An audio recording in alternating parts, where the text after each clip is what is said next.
to call this thing? I got it. Okay. Incredible, new, fantastic, astonishing, mighty, original, uncanny, sensational podcast. I'm just going to put down infamous.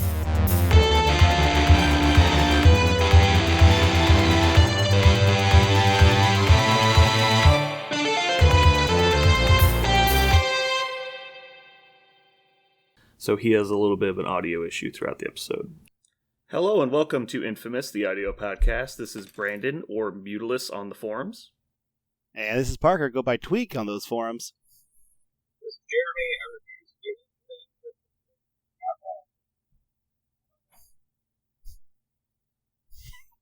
give All right. Well, thank you for joining us today. We've got a little bit of news for you today, and we're going to be rating some characters and a couple other fun questions we're going to do later. So with that, Parker, why don't you take us into News. The news. News. All right, so Jeremy's just making an earthquake. Yeah.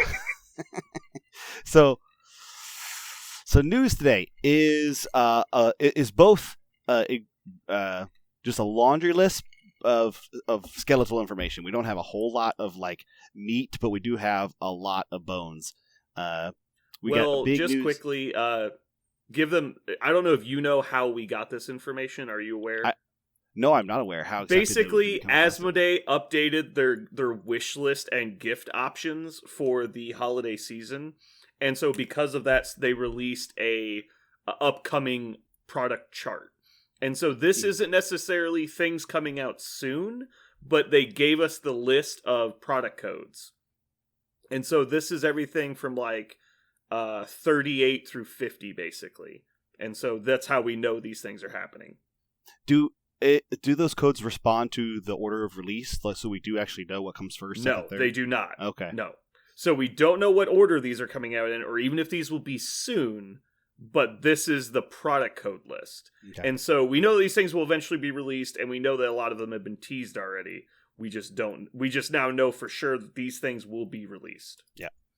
So we're gonna go just down the list here, and you guys feel free to stop me if you're excited or you want to woot at something. We don't know a lot about what these things are, rules wise, mechanic wise, box wise. Some of them we have models for, some of them we don't. At least we don't have visuals for them yet. So what we know in terms of characters is Black Bolt, Medusa will be a box together. Crystal and Lockjaw will be a box together. So those are the Inhumans we already had teased their models. Only news is what the pairings are. That's the only news there. Yep. We know there's going to be some new versions of old characters. Amazing Spider-Man. Yay! I'm so excited. He's going to come with Black Cat, so we get a Criminal Syndicate character there. So, just to clarify, Amazing Spider-Man is Peter Parker Spider-Man, right? Yes, absolutely. So it'll be another Peter Parker. In your opinion, is there ever going to be a clone Peter Parker in the game? Like, it'll say clone : Peter Parker? Well, no, it would probably... I remember there was like 100 Peter Parker clones. Actually, if they ever do Clone Spider-Man, which they do, they might do Clone Saga. It makes perfect sense. Because the clone of Spider-Man that was super popular for a time, he had his own title for a while, was the Scarlet Spider, and his name was actually Ben Reilly. That's the name he went by. So they will probably do that alias if they do another Parker clone, and they likely will if they want to expand Web Warriors. It's a great way to go. But Amazing Spider-Man coming out, I'm really excited. I hope it's more of a combat bouncy around and punch your face Spider-Man as opposed to a controlling Spider-Man. So we'll see how that goes. We also know that. Well, actually, I have more questions about Spider-Man. Parker. Oh, go ahead. Does Amazing Spider-Man, obviously that's the most common title for him, is that lean towards any particular version of him? Or you think it's going to be... Because I assumed that the original starter box was like the most generic Spider-Man we were going to get. And so this being Amazing Spider-Man surprised me, because I thought the next Spider-Man we were going to get was going to be Symbiote Spider-Man. So I don't know if, with your knowledge of the comics, is there any... Do you just expect this to be a pretty generic version of him? In Amazing and Sensational, like those are the two like main titles that have run the longest. And honestly, the Spider-Man in those comics was not. I never really considered him to be a controlling type character. He's always been personified as more of a skirmisher, like bounce around and bounce around the battlefield, untouchable because of his spider sense, and in one leap he's throwing something into your face and punching you and kicking you, and then he hits the ground. Right, like that's. Oftentimes how he's portrayed in a lot of Amazing Spider-Man and Sensational Spider-Man, like action sequences. So making him a controlling character is fine if you want to like pick one of the ones from the starter box to be a control character because he has the web lines and all that stuff. But I'm hoping this one is more of a skirmisher type is what I probably see because that's the way he's portrayed in a lot of those comics. But Amazing and Sensational doesn't have like there's not like a trademark version that goes into those titles. What I will say is, all right, our Spider is like the ability to throw buildings and trucks and shit like that. And that's a Spider-Man thing. That's an Amazing Spider-Man thing. Like, he should be like full strong. Well, the Webapult on Peter Parker is actually, I think, throws up to size 3, doesn't it? Hold on. Before I just say that out loud, let me double check. But even though that's the thing, like, he is literally one of the strongest characters in Marvel. Throwing trucks and cars, damn near like stop planes.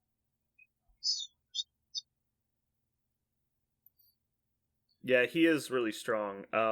He can only throw size 2 stuff on the Peter Parker. Yeah, so it wouldn't surprise me.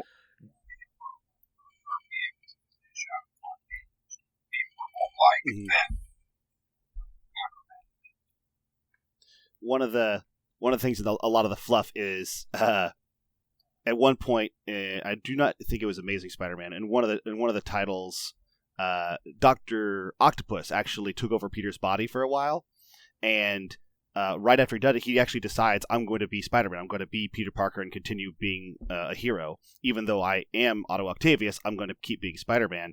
And so the very first time he goes out on like patrol, he sees like a random guy and he punches him in the face and he basically takes his head off. And he's like, "Oh God!" Like, and he's just like, "Oh my gosh!" And he thinks about how many times he's been punched by Spider-Man. And as a Dr. Octopus, he just had like a human skull, and he's like, Peter was pulling every single punch. Like, every punch he's ever thrown against me, he was deliberately trying not to kill me because he could have killed me instantly. Because that's how strong he is. So, like, pound for pound, Spider-Man is incredibly, incredibly strong. But yeah. So, beyond that news, we have another box, which is, finally, we had War Machine in the original drop-off art, and he's coming with a new version of Captain America. So we'll have a new Cap and War Machine coming together at some point. Rocket was writing on the back on drop-off, and I was like, where's my War Machine? So I'm kind of excited. I wanted Iron Man more. I want, like, Extremis Iron Man so bad. I want a super cool Iron Man. I don't like this 3-point turret thing that he is. But maybe War Machine will be... I also wouldn't say it. I'm a little upset that War Machine is probably going to be what I want Iron Man 2.0 to be, but we'll see. I hope they do a really cool model. We've seen a lot of visual effects on recent models like Cable, and so I really hope there's like War Machine is like has the minigun and is shooting missiles at people. Like, yeah. I hope it's really cool. War Machine is awesome. So something real quick. I'm curious how they're going to handle the because the box is named Amazing Spider-Man and Black Cat on the teaser. But I don't know if it's going to be Amazing Spider-Man on the name of the card. I assume not, because that'd be really weird, because then all of the cards that reference Spider-Man wouldn't be usable with him. That'd be really lame. So, on the topic of the names of the characters, I assume we'll just have regular Spider-Man and regular Captain America, because in the teaser... it just says Captain America, but I don't know if, because this was going to be the third Spider-Man, if they were going to freak out about it. But I'd really like to see you could still use Uneasy Allies with the new Spider-Man, stuff like that. I hope that gets to stay the same. They could also print like a rule on his card that says this character counts as Spider-Man. If it says Amazing Spider-Man at the top, I'm not sure. We'll see, I guess.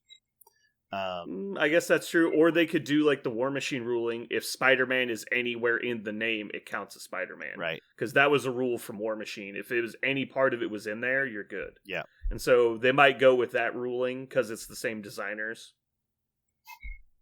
Yep. Yeah, that's the only thing I was worried about with Spider-Man. So we also got some Marvel Knight characters. Blade, everybody's favorite half-blood vampire. Moon Knight, everybody's psychotic vigilante. Luke Cage and Iron Fist are going to come together as well. Those are the last two defenders. Whoa, hold on. What's up? Well, that's good. You just lumped all that together. Like, I was surprised you did that. Oh. Well, I mean, they're the Marvel Knights, and we don't know anything about them, but... Yeah, so Luke Cage and Iron Fist we knew were coming out, and if you are even half awake, you realize they come together. Because they're, like, best friends. Right. And they're both unemployed right now. Buddy bros. Yeah. So Blade and Moon Knight were a little surprising. Blade specifically. Like, I figured we were going to get Moon Knight because he has a new TV show. And since they're restarting the Blade franchise, I thought there was a chance we'd get Blade, but he's pretty niche. Like, obviously Moon Knight's pretty niche too, but basically everyone with the TV show is going to get a character, so... I'm not too surprised with Blade because the movies were not... Even though the movies are dated now, they were not, totally poorly received as action flicks. A lot of people are familiar with Blade. Oh, no, as they a were character. great. Yeah, but I think it's kind of like Judge Dredd. The comics of Judge Dredd are very different than the movies. And so, that's true. Like, I thought Blade was the same. Like, it's very different than just watching Wesley Snipes murder people. Like, it's very different.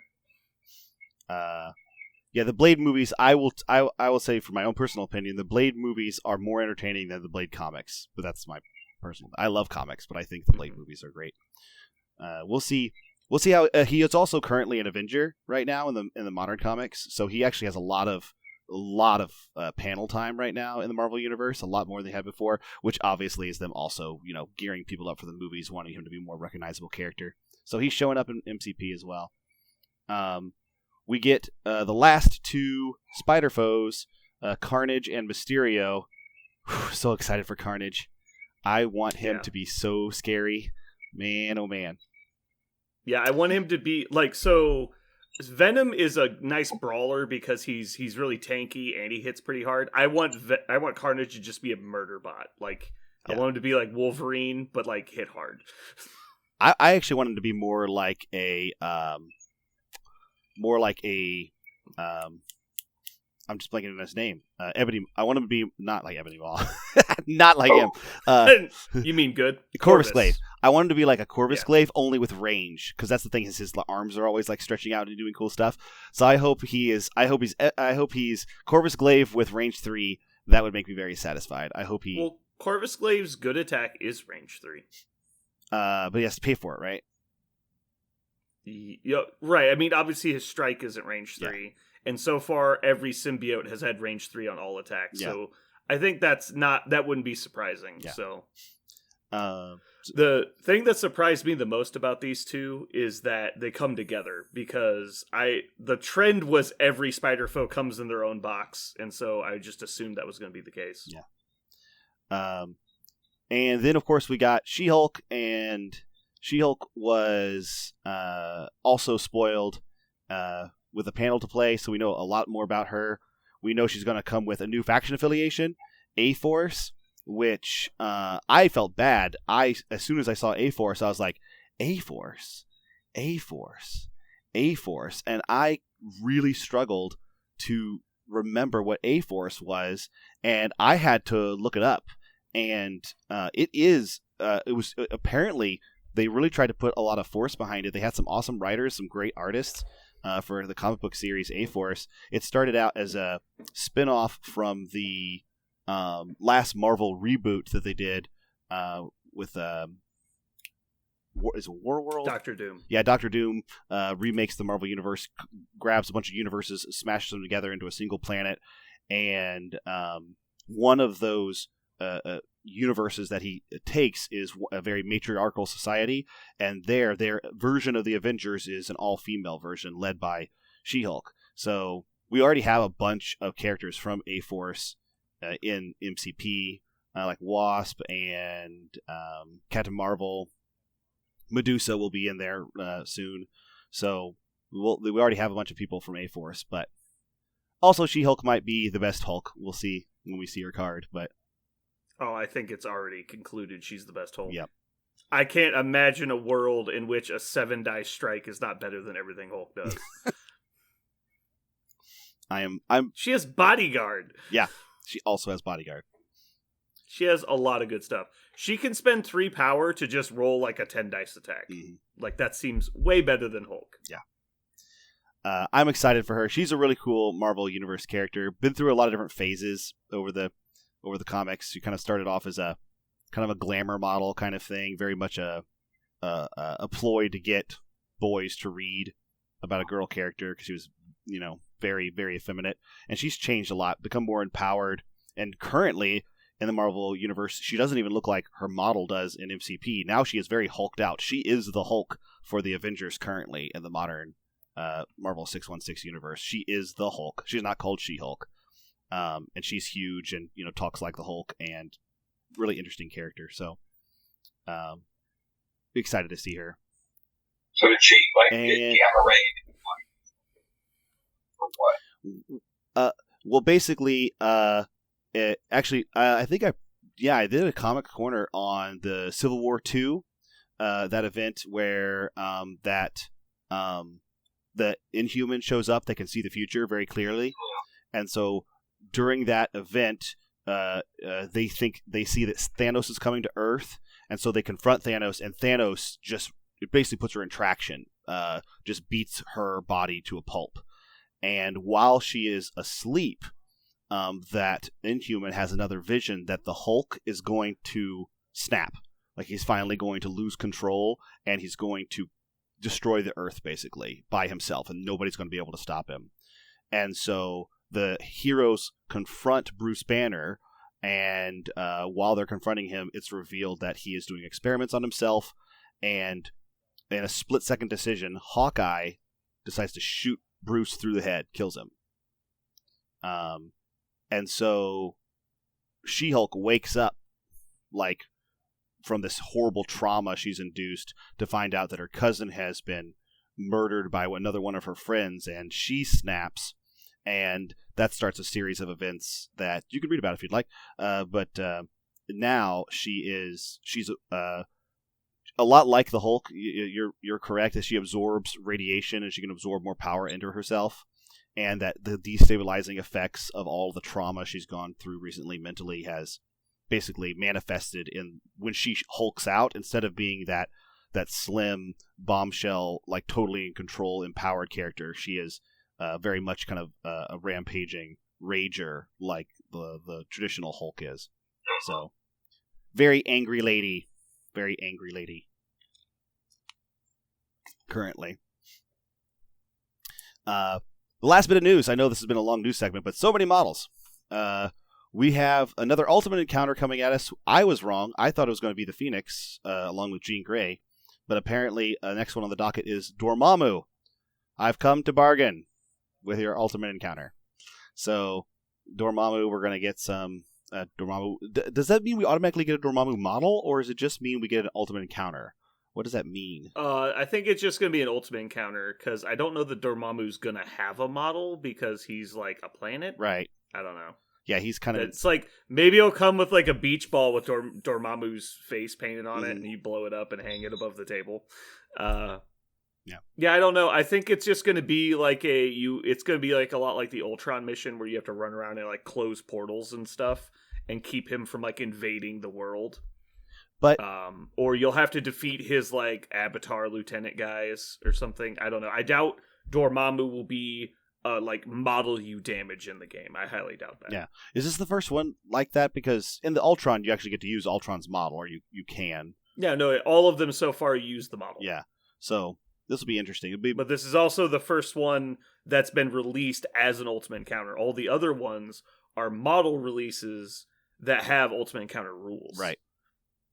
And then finally, we have something called a Sentinels Raid This is actually the word raid is brand new to me. Sentinels, of course, are not there, the big robots that the X-Men fight. But what is a raid? Do we know what this is? Has this been leaked? We haven't been told yet. Okay.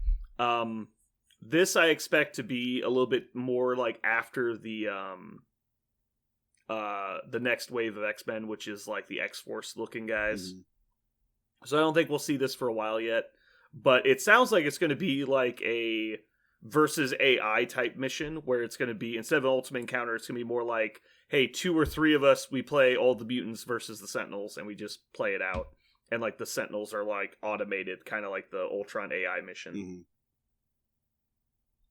But yeah, we don't know yet. I'm excited because obviously Sentinels are a big part of the, X-Men storyline. So I want to add, I forgot to mention this before. I down the Avengers game on sale, right? PlayStation. Oh, the X. Oh, okay. PlayStation. And I got my kids there playing it. And it shows up. But your little Miss Conger from the Inhumans, right? What's her name? Something Khan? What's her full name? I don't remember her name. Oh no! I'm so Miss mad Marvel? that Miss I Marvel. can't. Yeah, the new Miss Marvel. Yeah.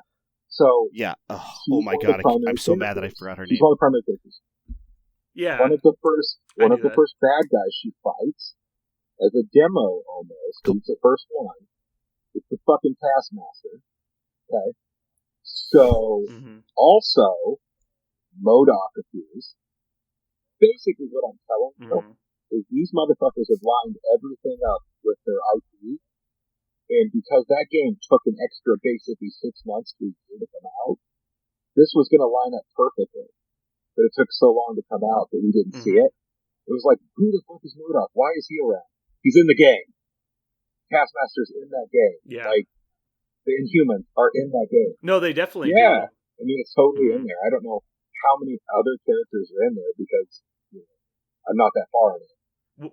Well, like, I'm playing the Marvel Strike phone game right now. It's okay. It's a little, like, side-by-side turn-based combat game. You, like, build up your characters and stuff. But, like, guess what is currently the event of the month? It's X-Men.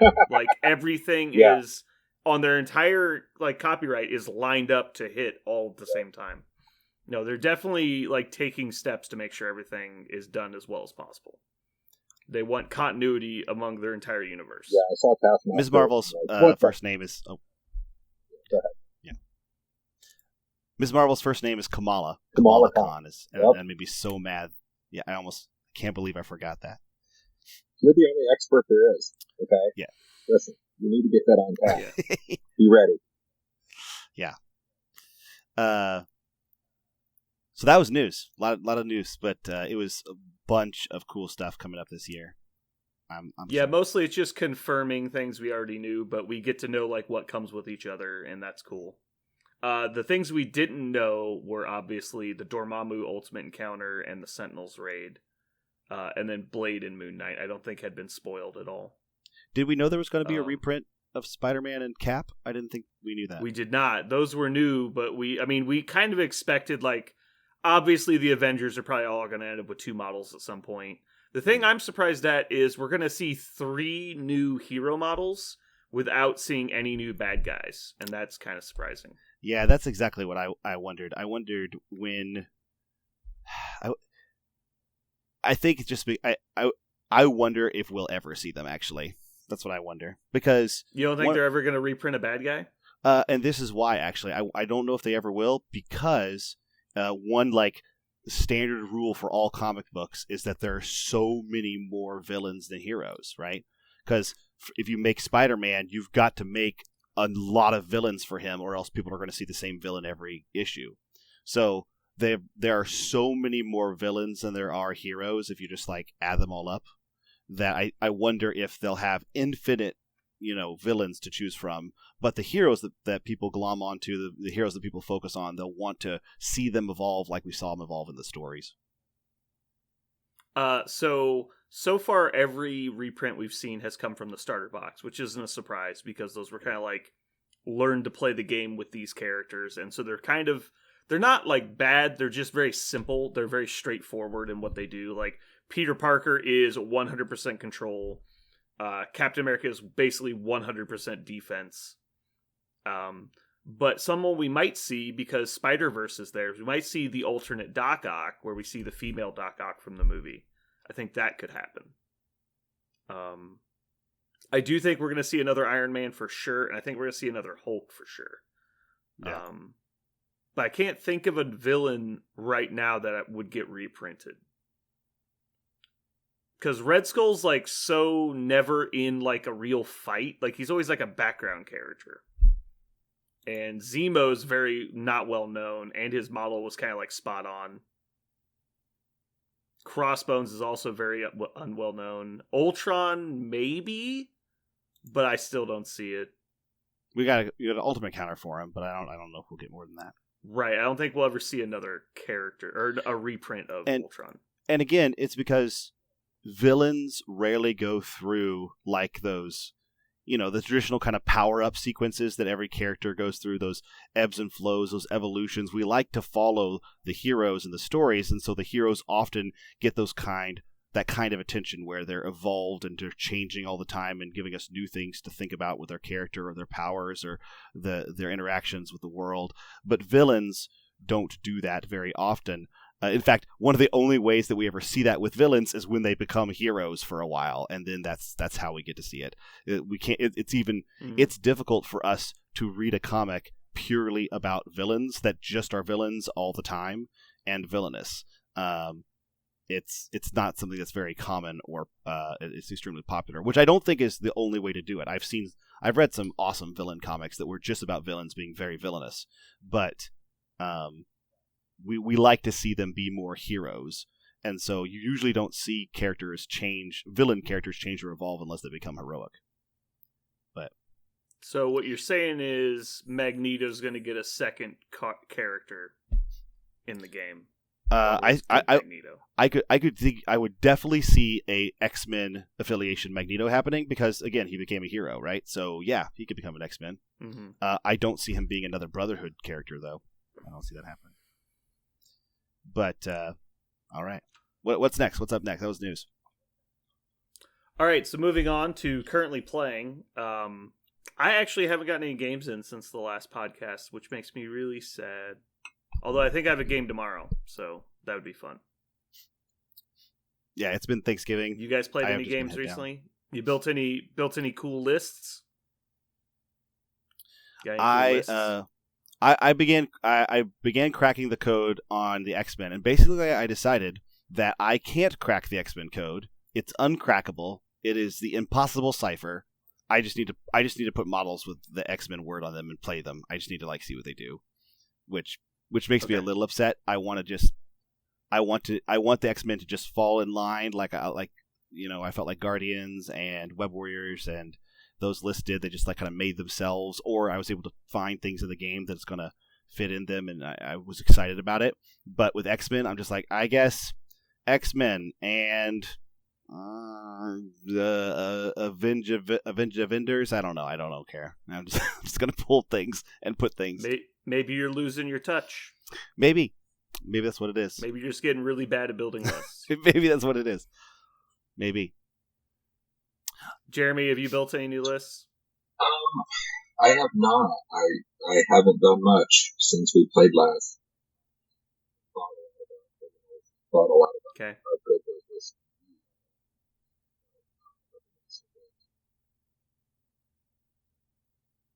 Okay. All right, so that moves us on to hobby projects. Obviously, neither of you have painted any models because you're both heathens. Jeremy because he's already painted everything, and Parker because he's a bum. A rich bum. I'm a rich bum. All right. Personally, I'm still working on finishing up my Magneto diorama. And then one of our locals, John, who I've talked about before, is currently painting a bunch of my terrain, because apparently I have 4 tables worth of terrain, and I don't plan on ever painting 4 tables worth of terrain. So John's painting some of my terrain for me while I'm working on other stuff. And so hopefully that'll be ready soon. so we can get some live battle reports in with painted terrain. So that'll be fun. A little shout out to your diorama. It's looking awesome. The pictures you just sent me today, those last ones, I'm really excited about it, man. I think it's going to be cool. Maybe. We'll see. All right, moving on.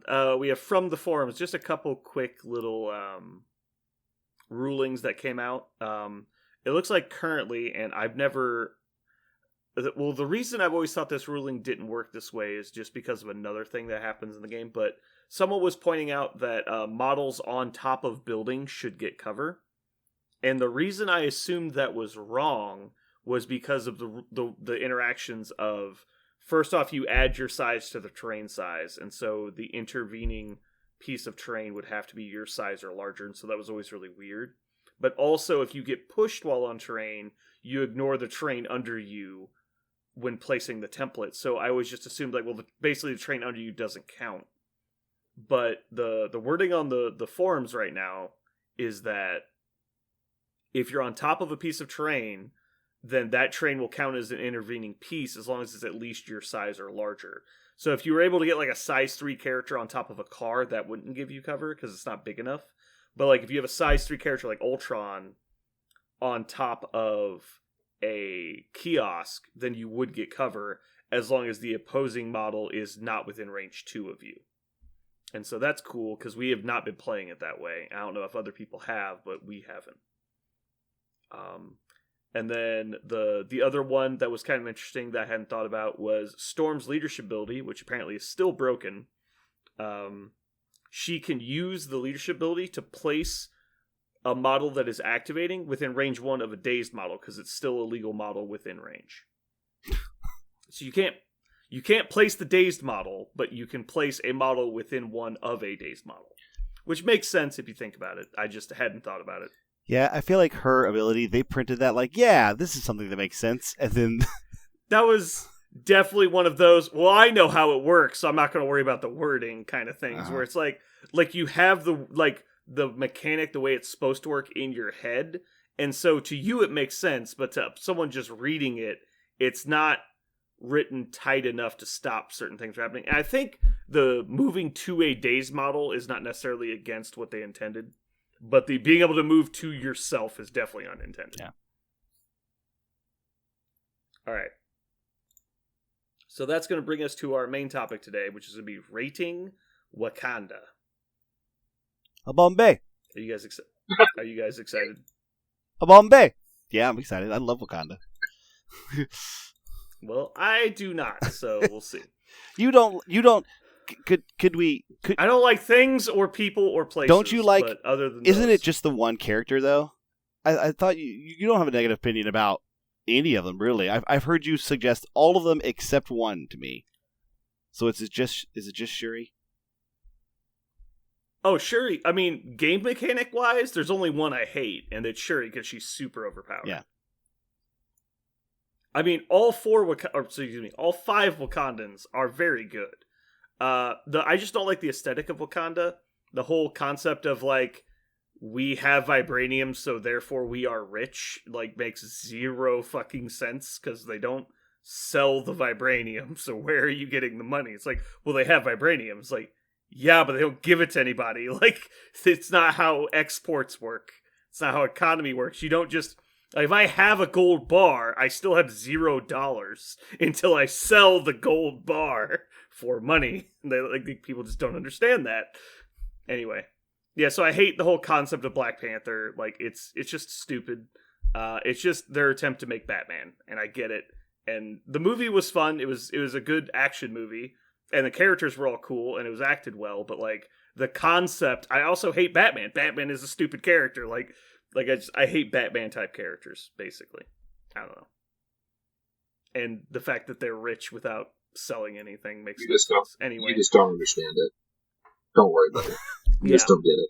Yeah, I don't get it. It's just, the logic isn't there. Also, because you have a metal that is indestructible, means that your technology, while not interacting with other people, skyrockets somehow. That also makes no sense. Like, the fact that a very small percentage of people developed a super advanced technology in a very small region makes no sense when their only extra resource that they have over other places is an indestructible metal.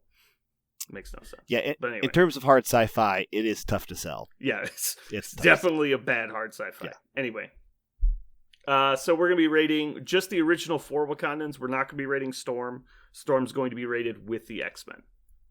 Because we basically have to put the characters in one faction. And obviously, if you're a leader of a faction, you need to be in said faction as part of the rating. So we're rating Shuri, Okoye, Black Panther, and Killmonger. So where would you guys like to start? Do you guys have any particular opinions? No? Okay, great. Yeah. So we'll start with Okoye. Yeah, I was going to say, start at the top of the list here, yeah. Okay. So I'm going to pull up Okoye's card. Alrighty. So Okoye is a 2-point character that has 4 health on both sides. She's 3s across the board, speed medium, size 2. Her strike is typical of a weak character's 2 dice physical, gain power for damage. She has a range 4 dice energy attack, which is pretty cool. Gives her 1 energy or 1 power for using it. Vibranium Spear Thrust, range 2, 5 dice, costs 4, has Pierce and Flurry. Not bad, a little pricey. She has Bodyguard, which is usually the main reason you take her. She has an ability that lets her reroll 1 die when attacking or defending. And she has Martial Arts, which is on a lot of characters. She's exactly the same on the backside. So, Parker, why don't you tell me what you think about this character's offensive capabilities? I actually think she has, for a bodyguard type character, she's got a fair amount of utility. Not a fair amount of utility. She's got exactly bodyguard, and then she can do some damage. I think you should expect her to do something during the game. We were talking about her in Wakanda, but I actually think she's, strangely enough, her offensive kit is actually one of the best for Cabal of all things, because her Spear Blast is an energy attack that gets her 1 power, so she's going to get 2 if she does damage. She always rerolls 1 dice when she does it. So she's an interesting kind of throw-in bodyguard for Cabal. I've stared at her for Cabal a bunch. I've wondered if she's worth 2 points. Why Cabal over other factions? Well, just because the Cabal likes having... there's a lot of efficiency to a character that's going to reroll anyway, so they don't lose out on some of the Cabal cards, and you're gaining 1 power when you attack. Because if you automatically gain a power when you attack, you don't have to hit to get a power. I understand the mechanics. I'm just saying, why Cabal? What do you mean? If you understand the mechanical interaction, why do you not understand 2 power? Why? No, I'm just saying, why is she only good in Cabal? No, I'm just saying... Or why is she especially good in Cabal? No, I'm just saying, I think her offensive kit is good in an offensive faction. I think it just makes sense in that faction, because that faction likes to see these kind of attacks. I just think it's interesting in that way. I think it's interesting for a 2-point character. She has 3 different attacks, and one of them is a range 4 energy. I think Vibranium Spear Thrust is 5 dice. It does have 1 reroll, and so you might get the wild a little bit more often, but I don't know if you reroll for the wild. And in Wakanda, with the team ability, you can get a reroll also. So I think Vibranium Spear Thrust looks bad because it only has 5 dice for 4, but in Wakanda, I think you might hit the wild. On Okoye in Wakanda, with Shuri and their ability and General Abdor Mihai, I think you will see it happen a little more often. No, not Malahe. So I think she's deceptively... I didn't even try. Yeah. I think it's Dor Malahe. I'm pretty sure it's not a hard J. But I think she is deceptively stronger than she appears. I think she actually does more work offensively than a regular 2-point character. She's not quite Nebula, but she's pretty close, actually, to a Nebula, I think. The only thing she doesn't have over Nebula offensively is the higher speed. Higher speed and the rerolls. But she still has at least 1 reroll, and in the faction she might have more. Well, she has 1 reroll versus all reroll. That's obviously a lot better. She's a lot easier to kill. Well, I guess not. So, She's a 3/3/3 with 1 reroll versus a 3/3/2 with 1 reroll and regenning a hit point. And Nebula has 1 extra health. And Okoye has martial artist too. Martial artist isn't nothing. It's pretty noticeable, actually. Doesn't Nebula have stealth, or am I just making that Nebula up? does not have stealth. No stealth? Okay. I actually think when you put I don't know. Good. Well, I was just going to say, when I was bringing up the Cabal thing, when I'm saying why does she want to be in Cabal, it's not like Hela wants to be in Cabal because she has a perfect energy expenditure with the bonus from the faction ability. As where Okoye, if you throw 2 spear blasts and gain 4 power, now what? What has she done with that? It's gotten to let her use Bodyguard an extra time if she damages with both spear throws, but she's not moving to stay with her Bodyguard target. I don't know. I think it's unlikely that her being in Cabal actually ends up benefiting her a lot. Obviously, her in Avengers is just better because she gets to Bodyguard for 1. So that's obviously really good.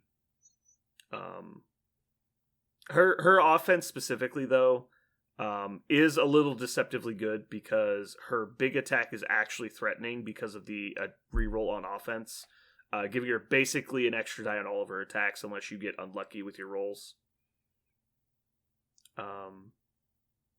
That being said, she's still pretty low on dice.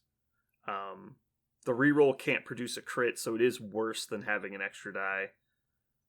It's also vulnerable to skulls. All right, so Jeremy, what do you think for numbers on Okoye? For offense? For offense. Offense. So... I 4. 4? I do not like Okoye. I don't think that she's... 4 seems very high. You think? I was going to say 2 or 3 was what I was going to say. She does have some rerolls. I do think... Okay, so... I think that she will get a couple wounds in because of her rerolls and her abilities. So that's better than just... but most characters will. Well, no, not necessarily. A 4 without any rerolls isn't doing anything. She at least has the ability to get a reroll, which is better than other 2-pointers that other 4. I could live with a 3 or 4. I just don't think she's that offensive. I don't think she's a 4. I think she's a 3 at best. The reroll is obviously worse than extra die, but it's better than not having the extra die at all. Parker, what do you think? I think if we rated Nebula, who's a very similar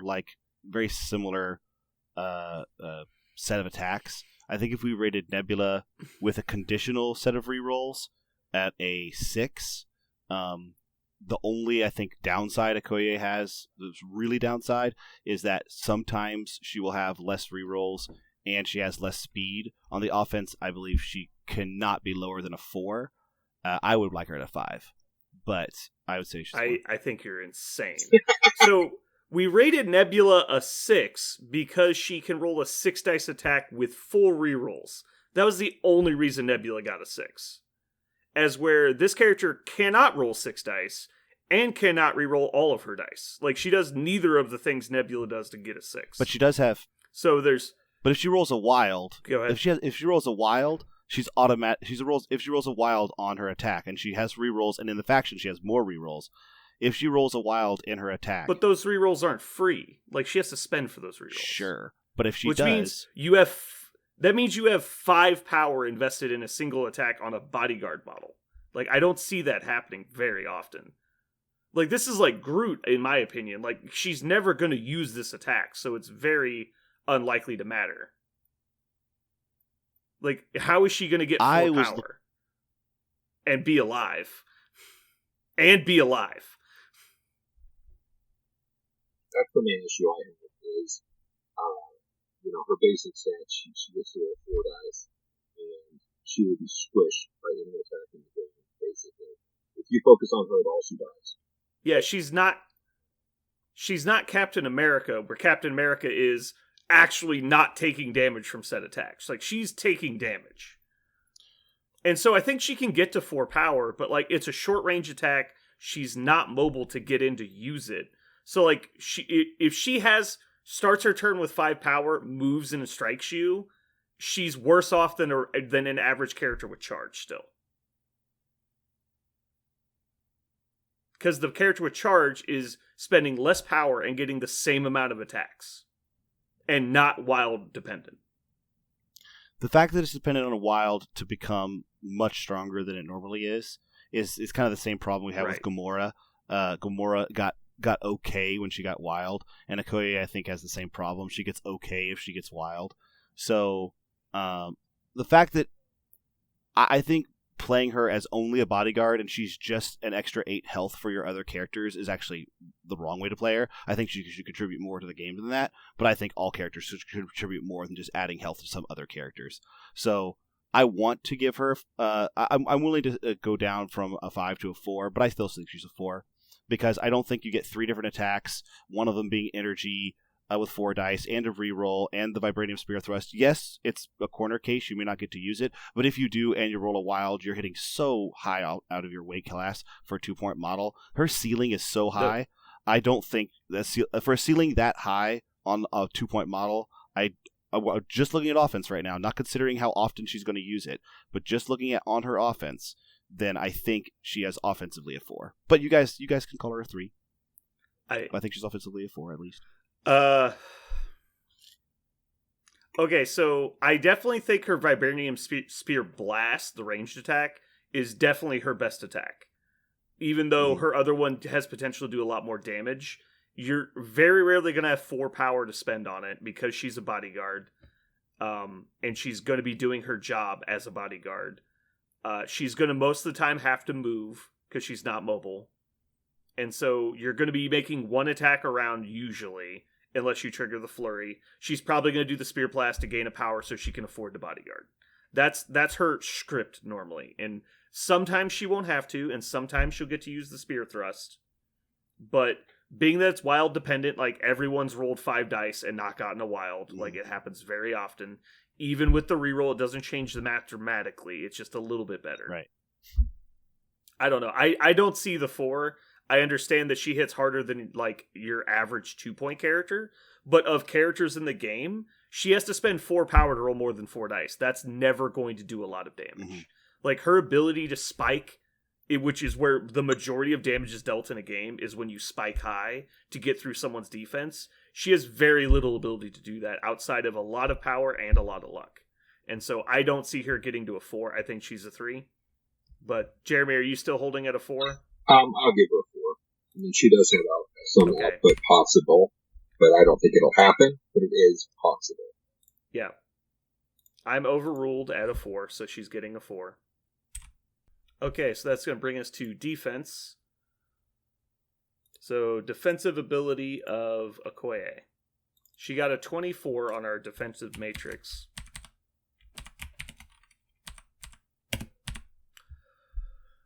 Alright, so obviously she's 3s across the board. She has noticeably below average hit points. She gets Martial Artist, and she can reroll 1 defense die. She does not get to do that against dodges or anything weird. She just gets it on defense rolls. So, what do you think, Parker? What do you think about her defensive capabilities? I think like functionally with a health total that low, all her abilities and her dice basically just let her take 2 attacks instead of automatically taking 1 attack and dying. I feel like that's, unless your opponent obliges you and rolls horrible dice, 1 good attack may not get her, but 2 good attacks and she's gone. Like so that's yeah. I want to say that a lot of people think that Martial Artist is really good, but they're used to playing against Black Widow. This character doesn't have stealth, right? And so Martial Artist is not going to happen nearly as often. And so I think she's very likely to go down to a single ranged attack. I think like it will not likely, but very susceptible to a single high damage ranged attack. Like 1 dice spike and she's gone. Yeah. So the 1 die reroll is not going to keep her on the board. And I can tell you from playing Web Warriors, like the one reroll does not save you very often, because it's No. still like a 3 and 8 with skulls happening, because she doesn't get the ability to reroll skulls, and that actually matters. Yeah, I would say that if she's getting all of her defensive rules, she might take 2 attacks, but that's like all she gets is, that's the only kind of positive to her. So yeah. Let's see, what does defensive matrix say? I'm checking here. Sort by AL.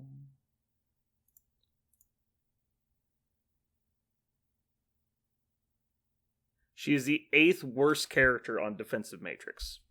Being that she's a 2-point character and all of the other 2-point characters are in the top 5, that doesn't seem great. yeah.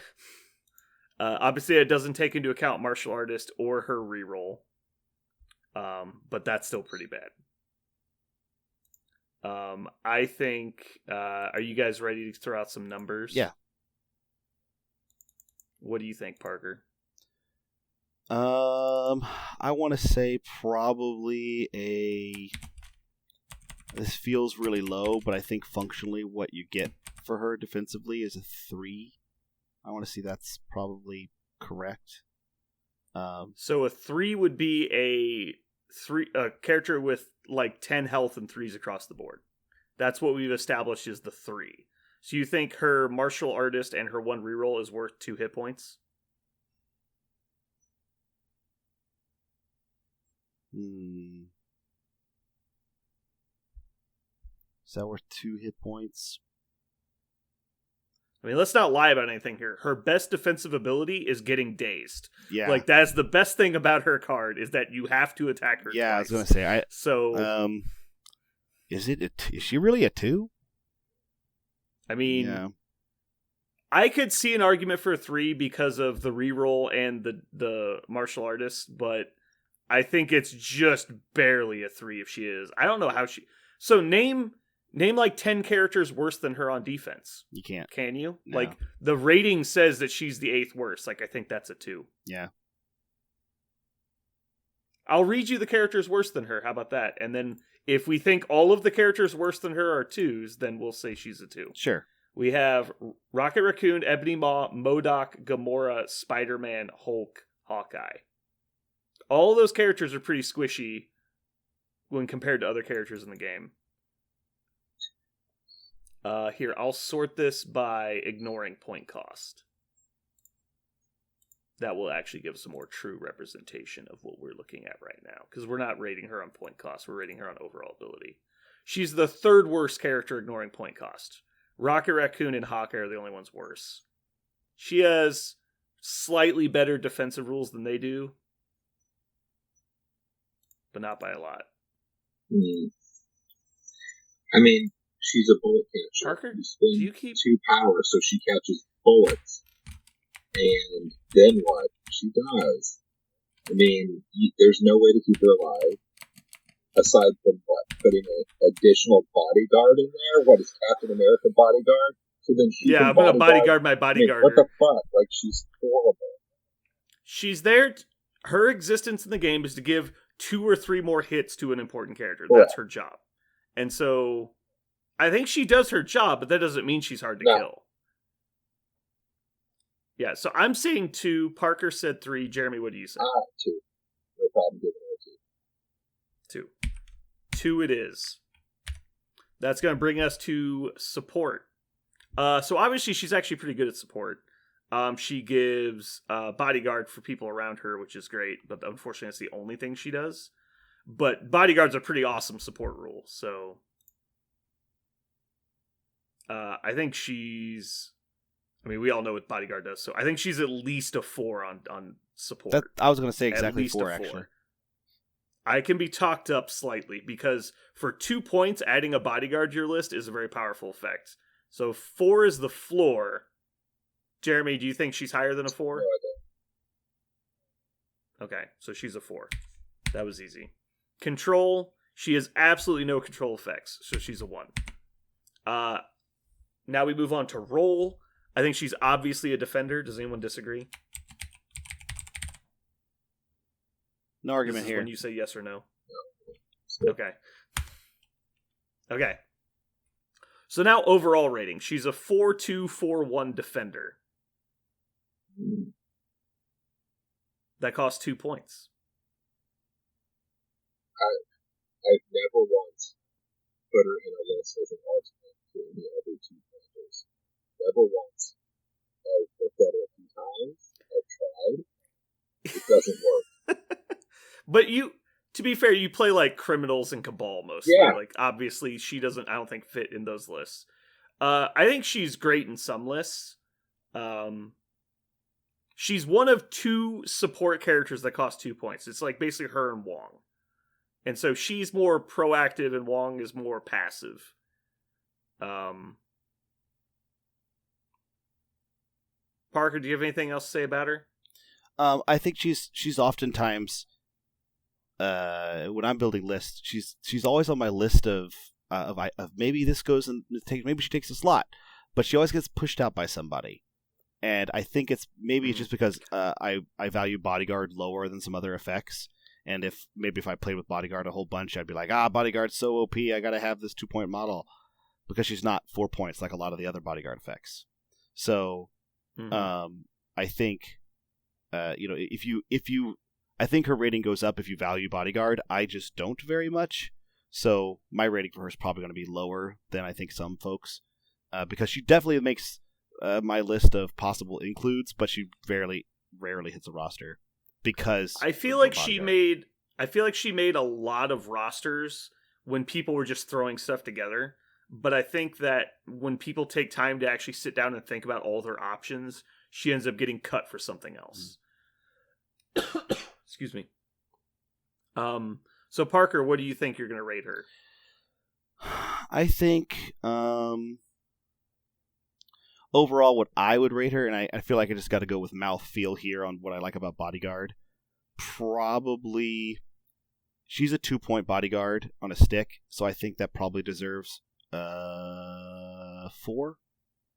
I think she's probably a 4 because she's a 2-point Bodyguard and a stick, but she has nothing else that's exciting really about her, and a lot of other 2-point characters edge her out.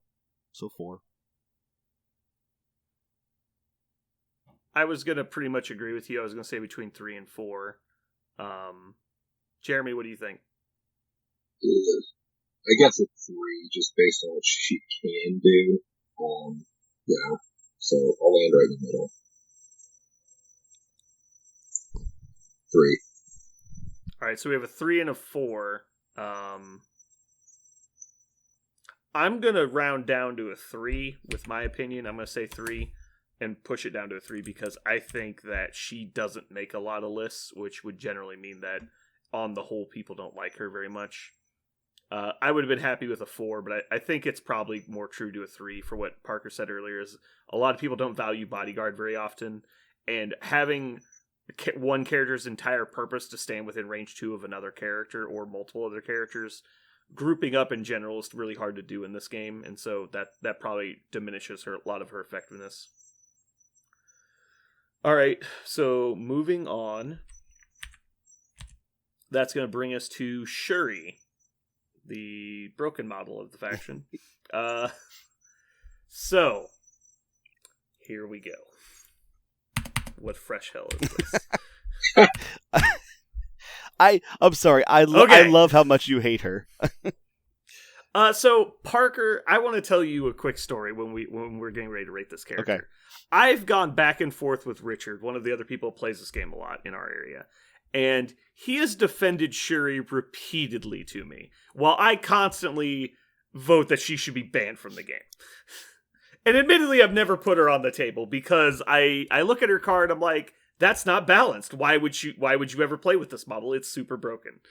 So I'm just gonna say that recently it has been said from Richard to me, if you erase everything on her card after Panther Gauntlets, she'd still be played. So I want you to keep that in mind as we read this card. Yeah. All right. Shuri is a 3-point Wakandan with 5 health on each side. She is speed medium, size 2, 3s across the board on defense. Panther Gauntlets. I believe this is a misprint. It's probably been errated, but I'll just read it as is on the card. Energy attack, range 5, 6 dice, 0 power cost. If this attack would deal 1 or more damage, it deals 1 damage instead. After the attack is resolved, space, push the target away short. No restrictions, just after you've declared an action against somebody. And then after the attack is resolved, this character gains 1 power. So it's a gaining attack, but not gain per damage. Sonic Crush, keep in mind this is a 3-point model as I read this. Energy attack, range 2, 7 dice, cost 4. After this attack is resolved, target gains stun. No restrictions, just gain stun. On a wild, you stagger them. Cool. Alright, moving on. Reactionary Superpower, cost 1. Super genius. When this character is attacking, it may use this superpower during the calculate success step. If it does, it may choose to count blocks instead of hits as successes. So it's very similar to the ability that Killmonger has that we'll read later. And then she has upgrades. Reactionary Superpower, cost X. After another allied character within range 4 of rolls attack or defense dice, this character may use the superpower. If it does, spend up to 3 power. For each power spent, the attacking or defending character may reroll 1 die. Okay. And then also, head of Wakanda R&D, whenever this character rolls dice after the effect is resolved, it gains 1 power if it rolled at least 1 skull. And she is identical on the back. So, the thing that we've most recently come up with this character is the reason that she offends me so much is primarily does the ability to reroll a lot of dice or gain power for rolling a certain result remind you of another character? Like, I don't know, Doctor Strange. Oh, yeah. So, like, she's got a very similar power set as Doctor Strange, who's 2 points more than her. And her attacks are almost as good as Doctor Strange's attacks. Like, obviously, Doctor Strange has the ability to do a lot more damage, potentially. But, like, if this character didn't have Sonic Crush, she'd still be a 3-point character. If this character didn't have any of her 3 abilities, she'd still be a 3-point character. You could even argue if you take away all 3 of her superpowers, she'd still be a 3-point character. Like, the problem is this character should just be a 4-point character, and that's the problem. Like, that's my problem with her in general. There's no justification that a 3-point character has a 7-die energy attack that staggers and stuns. That doesn't make sense on the progression that we've seen through the other characters in the game. She's just super overtuned. She has way too much that she can do. Like, how many characters can you think of that you can add to your roster that gives your entire faction squad rerolls, regardless of what allegiance you're playing? Like, it doesn't make sense. Oh, like, and only Zemo. Yeah, for power on Zemo her. is the only character that can give rerolls, and he does it within range 2, not 4, which is like 1/8 of the physical space on the board. And he can only reroll a single die. She can do it out to range 4 and reroll up to 3 dice. She also automatically pushes people with a range 5 attack that costs 0 power. Regardless of size, that always blows me away. Yeah, regardless of size. It makes no sense. And she gains power for doing it. It should cost power to make that attack. It's fucking stupid. And a lot of people say, well, it can only do 1 damage. Like, but it doesn't need to do damage. Nothing about their attack requires damage. If she had to deal damage to push people, I would say it's not nearly as bad. But the fact that she's just rolling 6 dice for the hell of it, like, why? Why isn't it a 4 dice attack? It doesn't make sense. It gives you more chances to proc Wakanda R&D, so you get 2 power from it. Yeah. Oh no, like oh no, or it gets you a chance to randomly deal damage to someone you have no business dealing damage to. Like, how is Bullseye a character when this character exists? Because she has a longer range attack that has a better damage type and is more likely to deal 1 damage than Bullseye is. I don't understand how it's range 5. Like, even on top of all those things. Yeah, it doesn't make sense. In general, why does she get to shoot as far as Hawkeye or Rocket get to shoot? Like, that doesn't make any... Like, that's the... It's just silly. Yeah, in the game... Like, if the game mechanic is supposed to mirror the comics at all, a lot of her rules are okay. They're a stretch and they're too much, but they're okay until I saw range 5. And I was like, why? Why would she get to be a sniper with these things on her hands? Like, I don't get it. So remember how we talked about how Black Dwarf will never get to Magneto? How will any character ever get to her in a 1v1?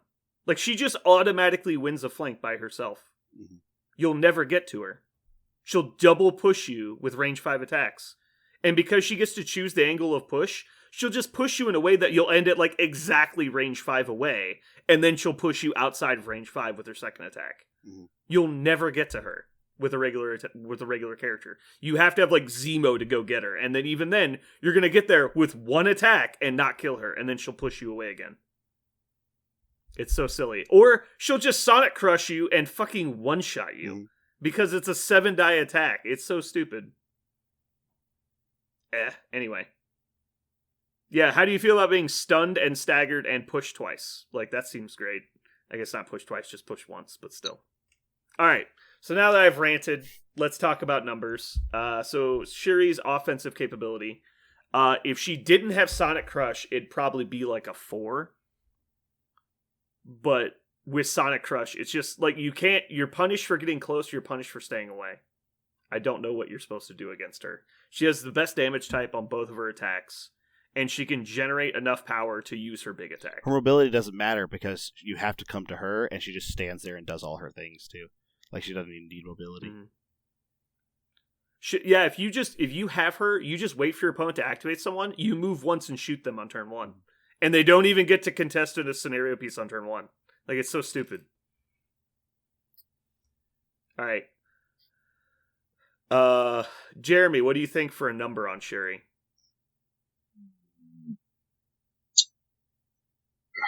I can't go lower than a 6. I mean, Sonic Crush is crazy. 3-point character with a stagger and a stun and a 7-die attack is pretty silly. Auto stun and auto push on her different attacks. Stagger, obviously, you need the wild, but she's rolling fucking 7 dice. Like, it's pretty uncommon. Yeah.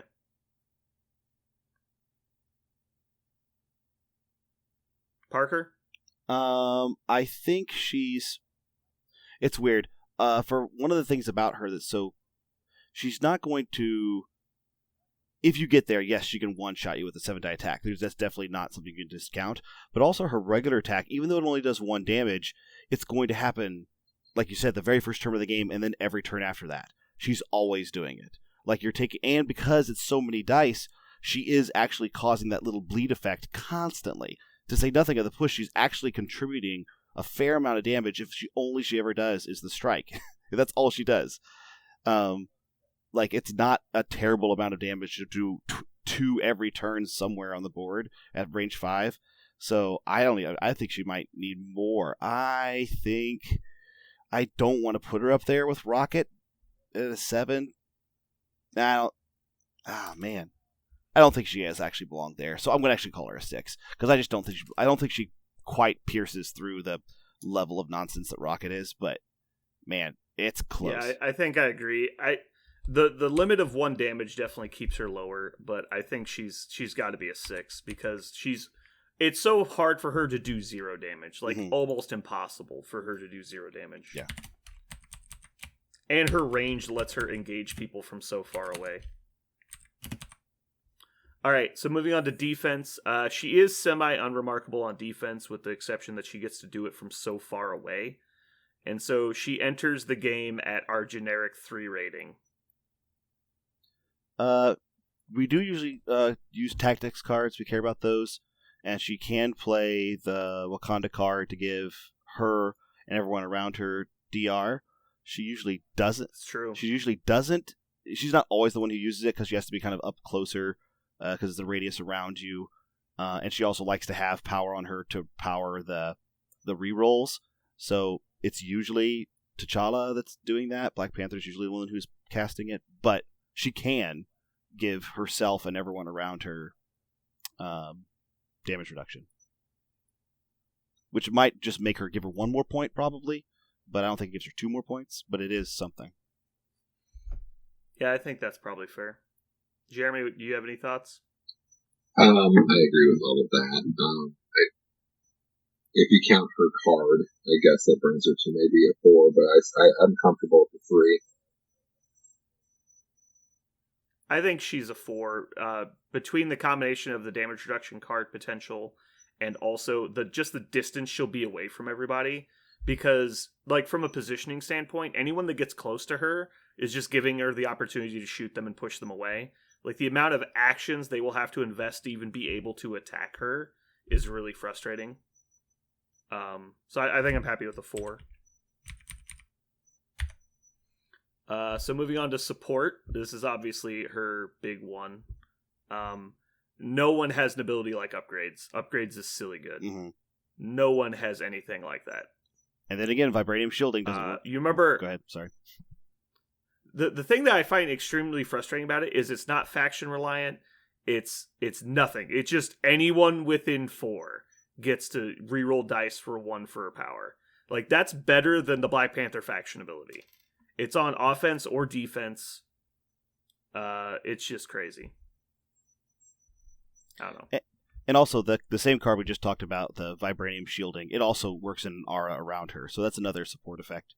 And it only works in Wakanda, but it's nothing as a support effect, too. It's true. I'm looking at her thinking of Wong kind of hanging out back with her, just feeding her power, just for rerolls. Well, the silly thing is you don't really need to. Like, she generates enough on her own. Yeah, that's true. So, Vibranium Shielding is Shuri or Black Panther can spend X power, no more than 5, and the range is equal to the amount of power spent. This round, this character and allied characters, while they're within range X of this character, gain invulnerable as an innate superpower, which is reduce incoming damage by 1 to a minimum of 1. Same thing that Iron Man has. I mean, the card is a little bit, because obviously you have to spend the investment of the card slot and actually take it. But the ability to have potentially 2 characters to play it is handy. There's also a ton of other cards she can play because she generates so much power. I don't know. I think she's, at absolute minimum, she's a 5 on support. Like, upgrades alone gives her, I think, a 5. It might even be higher. There's not many support abilities better than upgrades. I value, like it's been said many times on this podcast, I value rerolls so much. So I actually wanted to say she is probably a 7. And I think it's because her, like you said, she gets to play so many cards herself. Vibranium Shielding is an amazing support card. So it's an amazing defense card, and then the fact that it helps others. I think because if it was just that rule on her card that she could spend power and give it to other people, I think that's a pretty strong tax. And it was a strong enough tax that she's not going to get to do it very often, but because she has a ridiculous power gaining attack at range 5, so she's getting such consistent power, and she has a passive power gain mechanic. I think she's going to use that so much, and Vibranium Shielding. I think it's a total of 7. I think is what I'd put her at for support. Jeremy, thoughts? Yeah, I think upgrades is kind of crazy. I want to land on 6, but I'll break the tie by saying a 7. Because upgrades is so stupid, and she has the power to actually do it a lot, which is different than a lot of characters who have cool stuff that they'll never be able to do. Like, she's able to do that with so much of her stuff. Like, she just comes to care.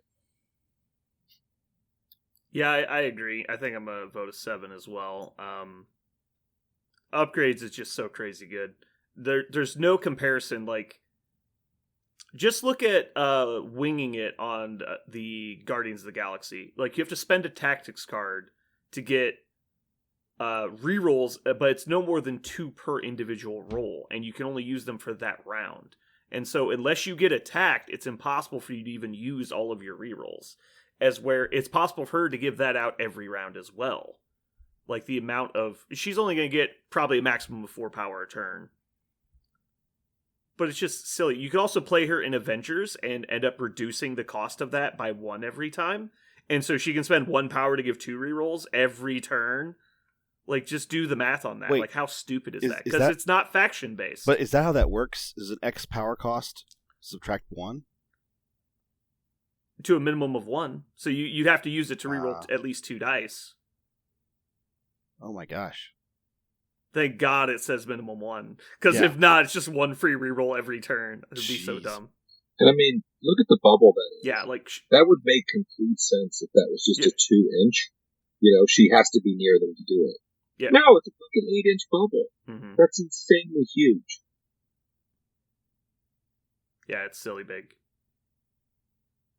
Okay, so we put her at a 7. Moving on to Control, which she's also fucking insano at. Yeah, I actually want to rate her higher. None of the... Real quick... Yeah, I know. None of the web warriors can just 0 cost attack move you for free. Mm-hmm.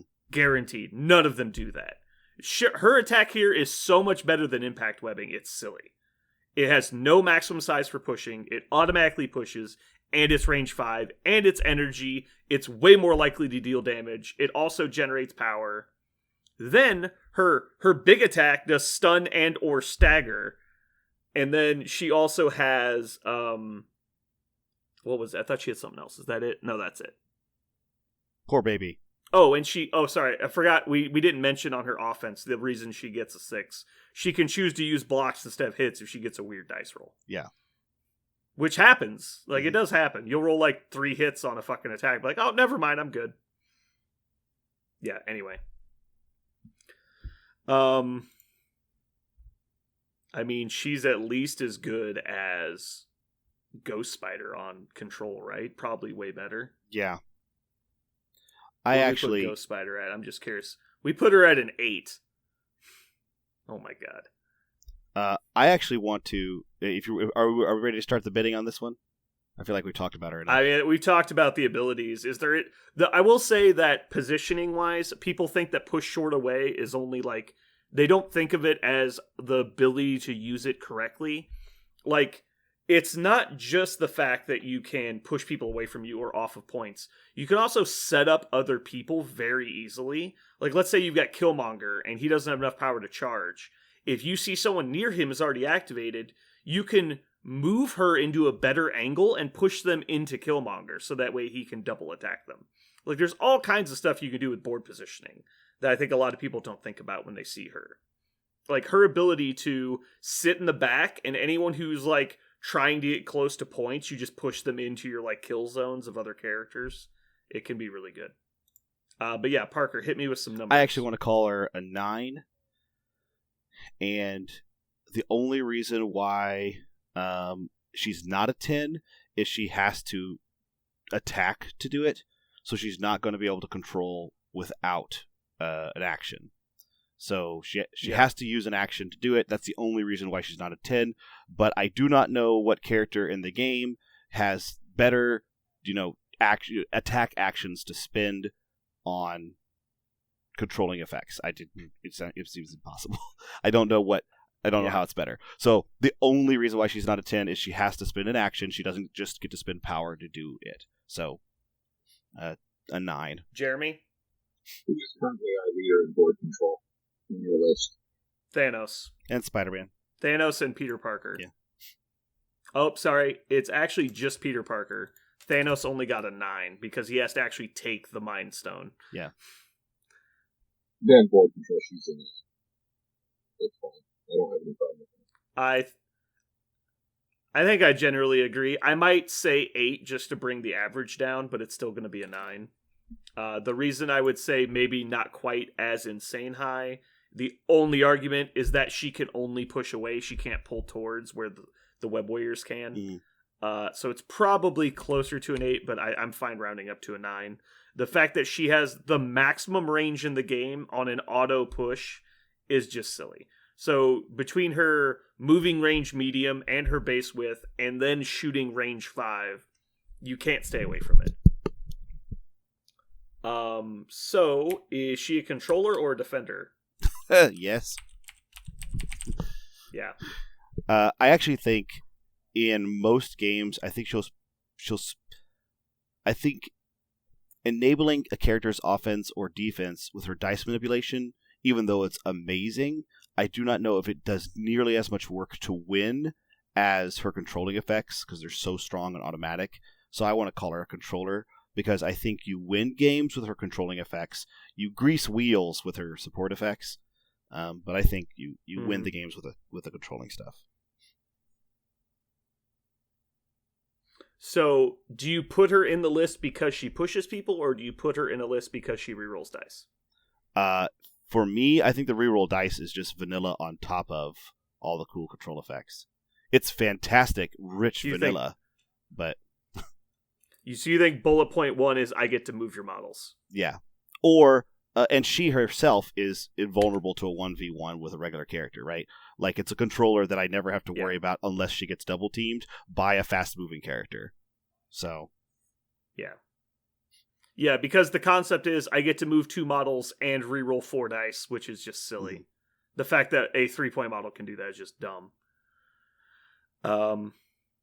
So moving on to total rating, Jeremy, why don't you give me a rating on this 6-4-7-9 controller for 3 points?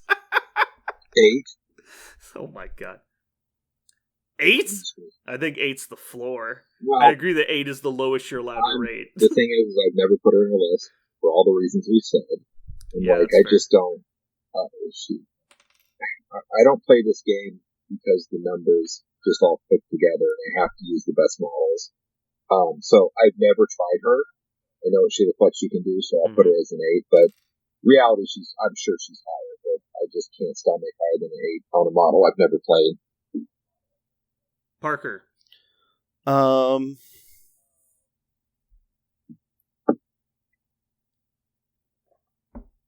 trying to think of the analogy to Doctor Strange is really effective. He's my other one that I want to put way up to the tippy top, and she's so similar to him and 3 points and just benefits everybody passively. Yeah, she goes in Wakanda, but who cares? Like, the only thing she loses is her defensive card. In Wakanda, with a defensive card, it's even better. So hold on, I need to stop you. What? I'm gonna stop you real quick. I'm just now imagining, remember that Avengers list we built that had Doctor Strange in it? I'm going to get Shuri in it too. You could. How does that make you feel? It just makes you feel bad. Put them both. It's just gross. Yeah. And so,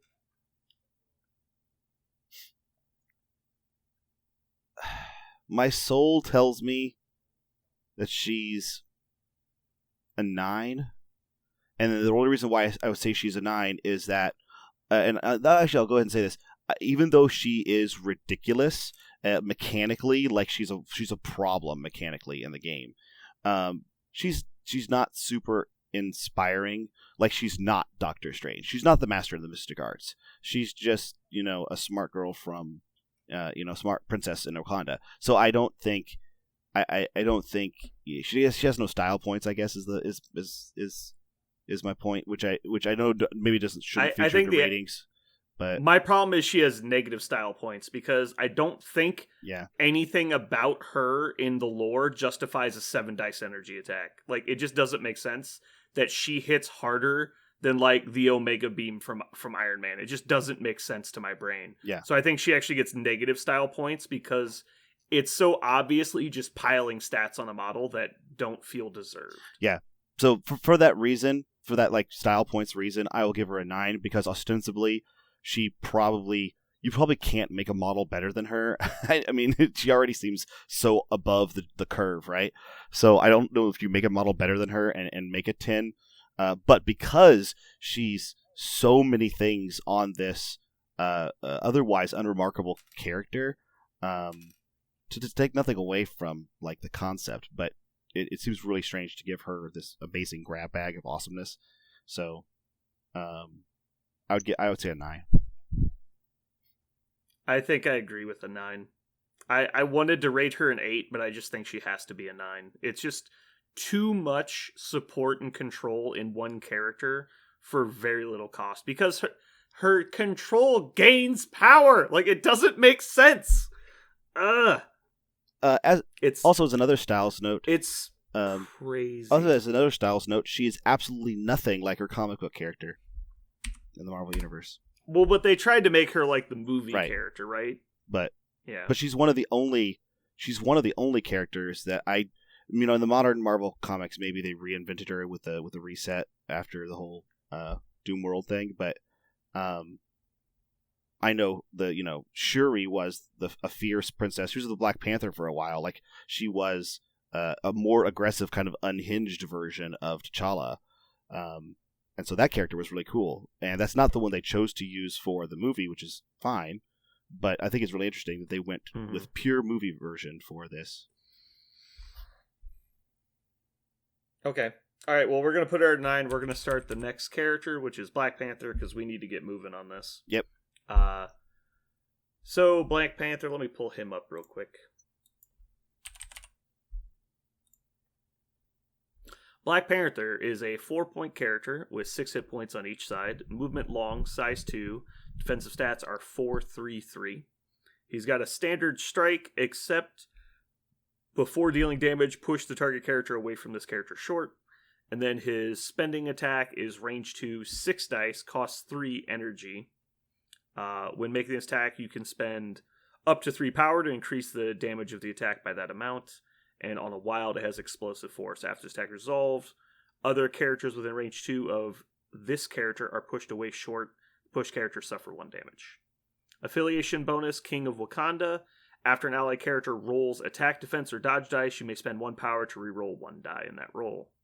Mantle of the Black Panther. When making attacks with this character this turn, reroll any number of its attack dice, costs 2 power.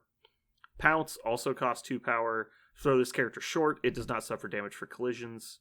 And then finally, Vibranium Armor. When defending against energy or physical attacks, this character adds blanks to its defense roll as successes. On the backside, he changes Vibranium Armor to be when this character is targeted by a physical or energy attack, you can spend 2 power to roll 2 additional dice. So he's basically reverse of Captain America.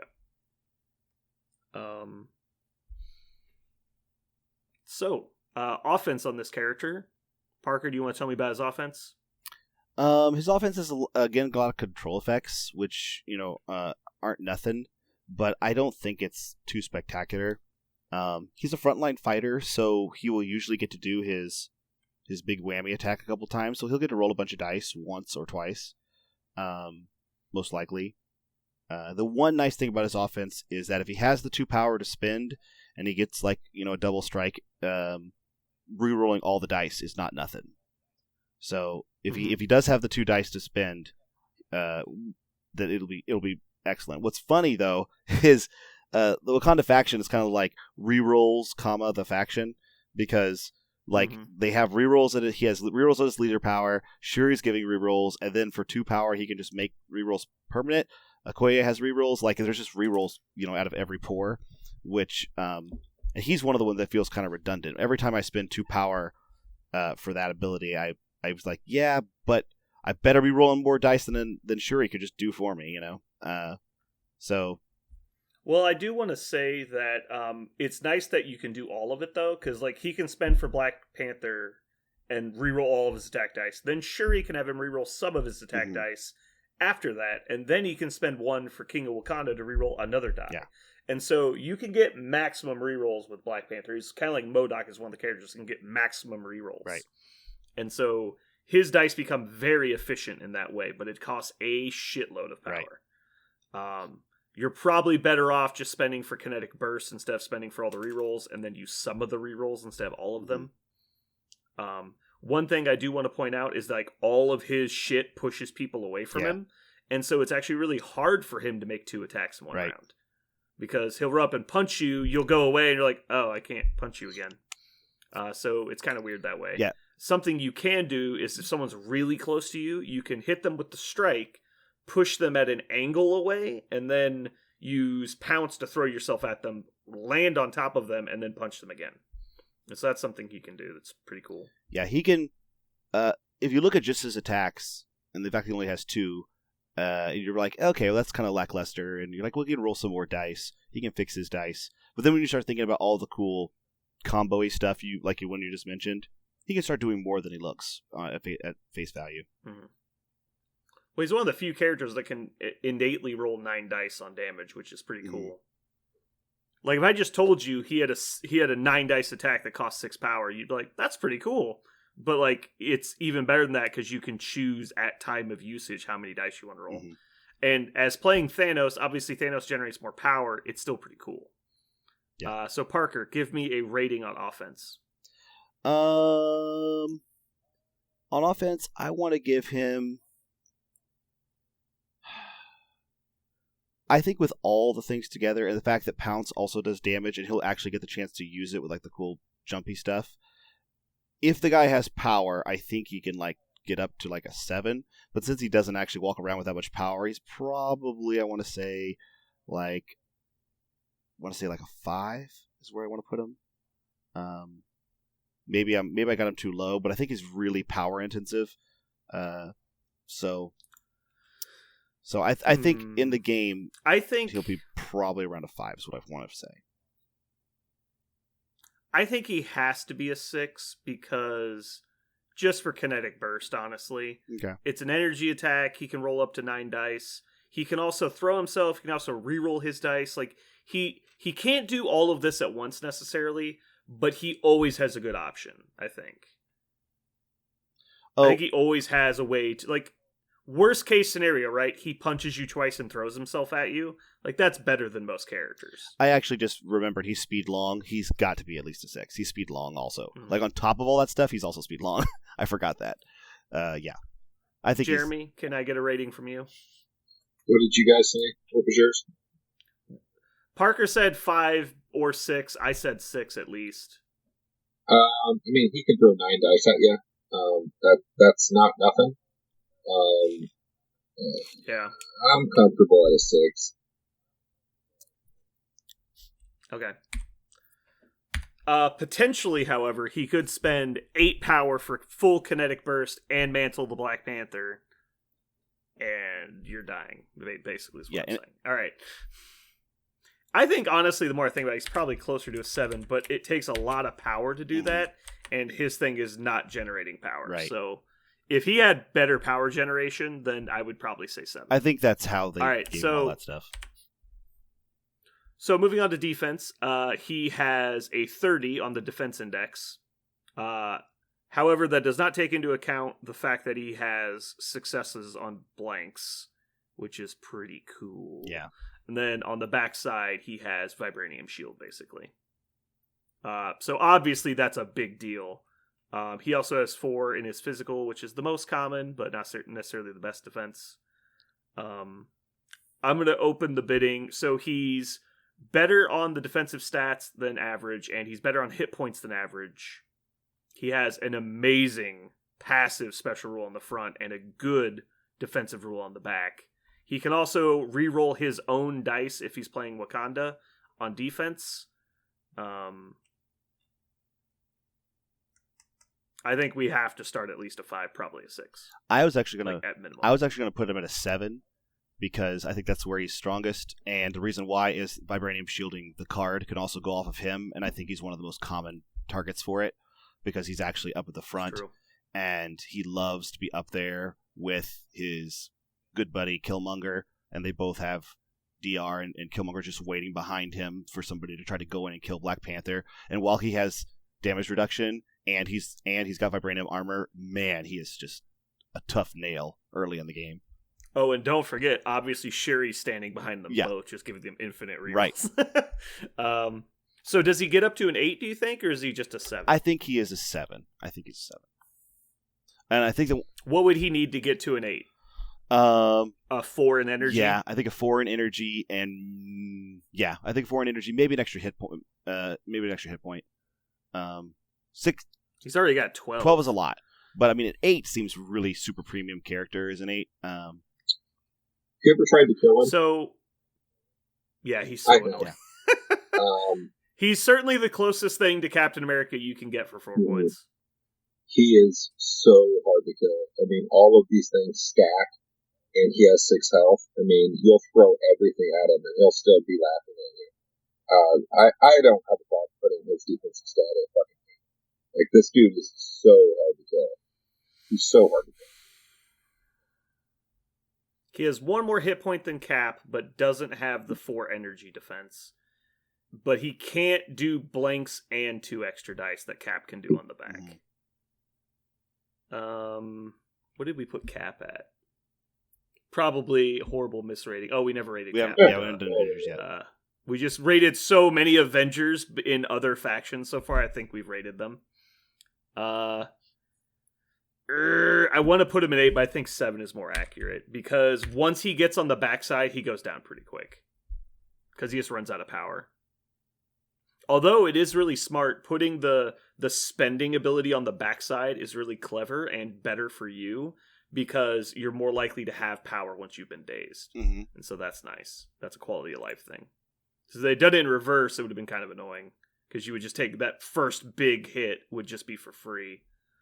Alright, moving on to support. As we've said before, faction leaders basically have to be a 3, I think. Unless your faction ability is real bad. His is just okay. I actually think it's one of the worst ones. Rerolls are cool. You don't have to do anything weird like wing it. It's just 1 power for 1 reroll, and it works on basically any roll. That's pretty handy. He doesn't do anything else for support. So, are we good with a 3 here? Yeah, I like 3. Okay, 3 it is. Moving on to control. He obviously has a couple throw mechanics, or push mechanics, sorry. But they're pretty minor. One's only on a wild, and the other one is push away short on his strike. But being that it's so short range, being that's a melee attack, is kind of meh. It actually, I think, screws you just as often as it helps, but it does make it almost impossible to beat him 1v1 on a flank. At least beat him for a secure point, anyways, what I meant. And so, that's pretty handy. Yeah, I was going to say the one thing he does is it's funny. He's got this interesting kind of brawl control where he's never going to, it's not going to be like your army isn't where you think it is. It's just going to be, this is mine. Like, this thing is mine. If you activate first, I will have this. It's mine. He's almost kind of like a skirmisher in this regard, that he wants to move and then attack, even though he doesn't have the action economy that most skirmishers have. Because he can move into a perfect position for pounce at you, and then strike you and push you out of range. And so then you have to then spend an action to get back into range. So if you're only trading 1 attack back and forth, he's likely to just win anyway. But he's also doing damage with pounce and scoring points more than likely by pushing you off. And then next turn, if you come in, you hit him a little bit, he powers up again, he does kinetic burst, and then strikes you to push you out. I think he's definitely great in a 1v1 type skirmish scenario. Even though I think you look at his card, you think he's more of a brute. Mm-hmm. But it's interesting. So what do you think for control, Parker? Give me a number. I think control, because he's limited to being up close, but his up close is so consistent and effective, I want to give him because of the consistency of it, I think a 3. And the only reason why I don't want to go higher is he doesn't have any sort of throw effect other than himself. So I think it's probably a 3. And that's the reason why it's very consistent up close. Jeremy? 3 is fine. And auto push is a thing, but it's really not that great on him. 3 it is. So do we think he is a scrapper, brute, or skirmisher?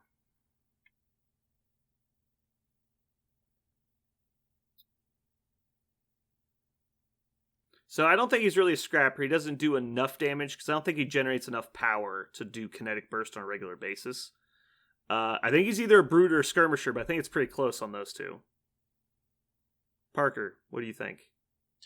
I think if you're playing him as a brute and you get the dice, you get those defense dice, those rerolls, I think you can definitely play as a brute. But if you want to play him as a skirmisher, he's got the speed and the 1v1 potential with his kit. I think he's probably more consistently going to play a better skirmisher role, but you can turn him into a brute. You can probably stick him on a midpoint and let him live a lot longer than other characters would. and continue to dish out damage while he's doing it. So he can play Brute. I think his kit is better for Skirmisher though. I'm going to say Brute, just to be contrary. Jeremy? I'm going to say Skirmisher because for the army, I think that faction needs it. That's just how I plan. Okay. Skirmisher it is. So we have a 6-7-3-3 Skirmisher for 4 points. Parker, hit me with some numbers. Overall rating for him, because of his kind of like, if he gets the right dice rolls, kind of infinity block, he's kind of can go Wonder Woman, and just ding, ding, ding, ding, ding, ding, all day long. I think on a leader type model who you want to stick around to continue doing his thing, and for his cool support cards like Vibranium Shielding, I want to give him a...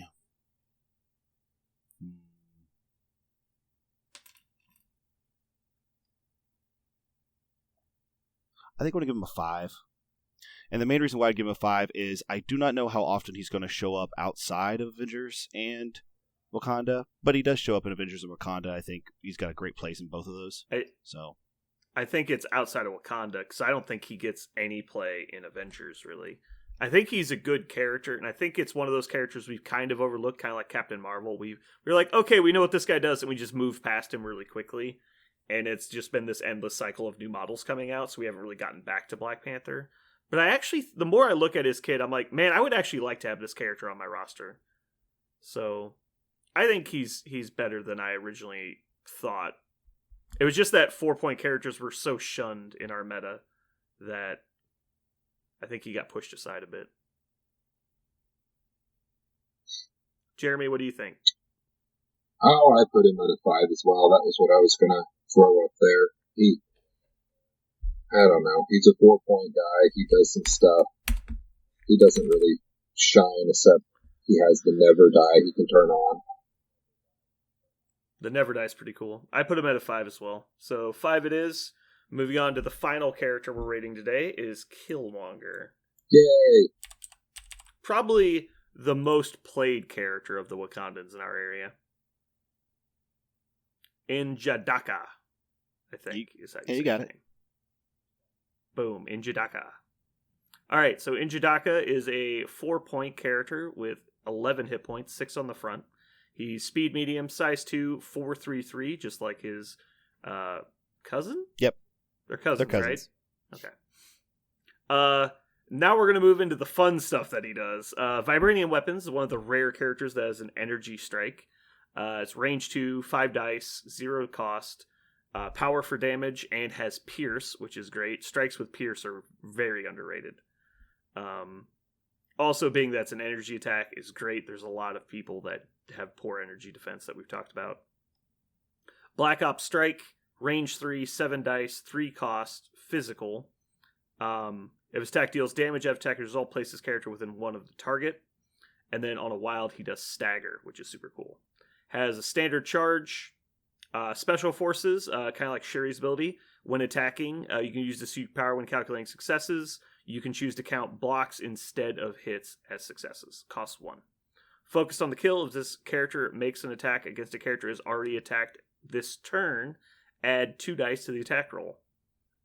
Cool interaction that I'm going to bring up. If you use all you've got, it's the same turn. So he gets focused on the kill on 3 attacks that turn. Wait, what?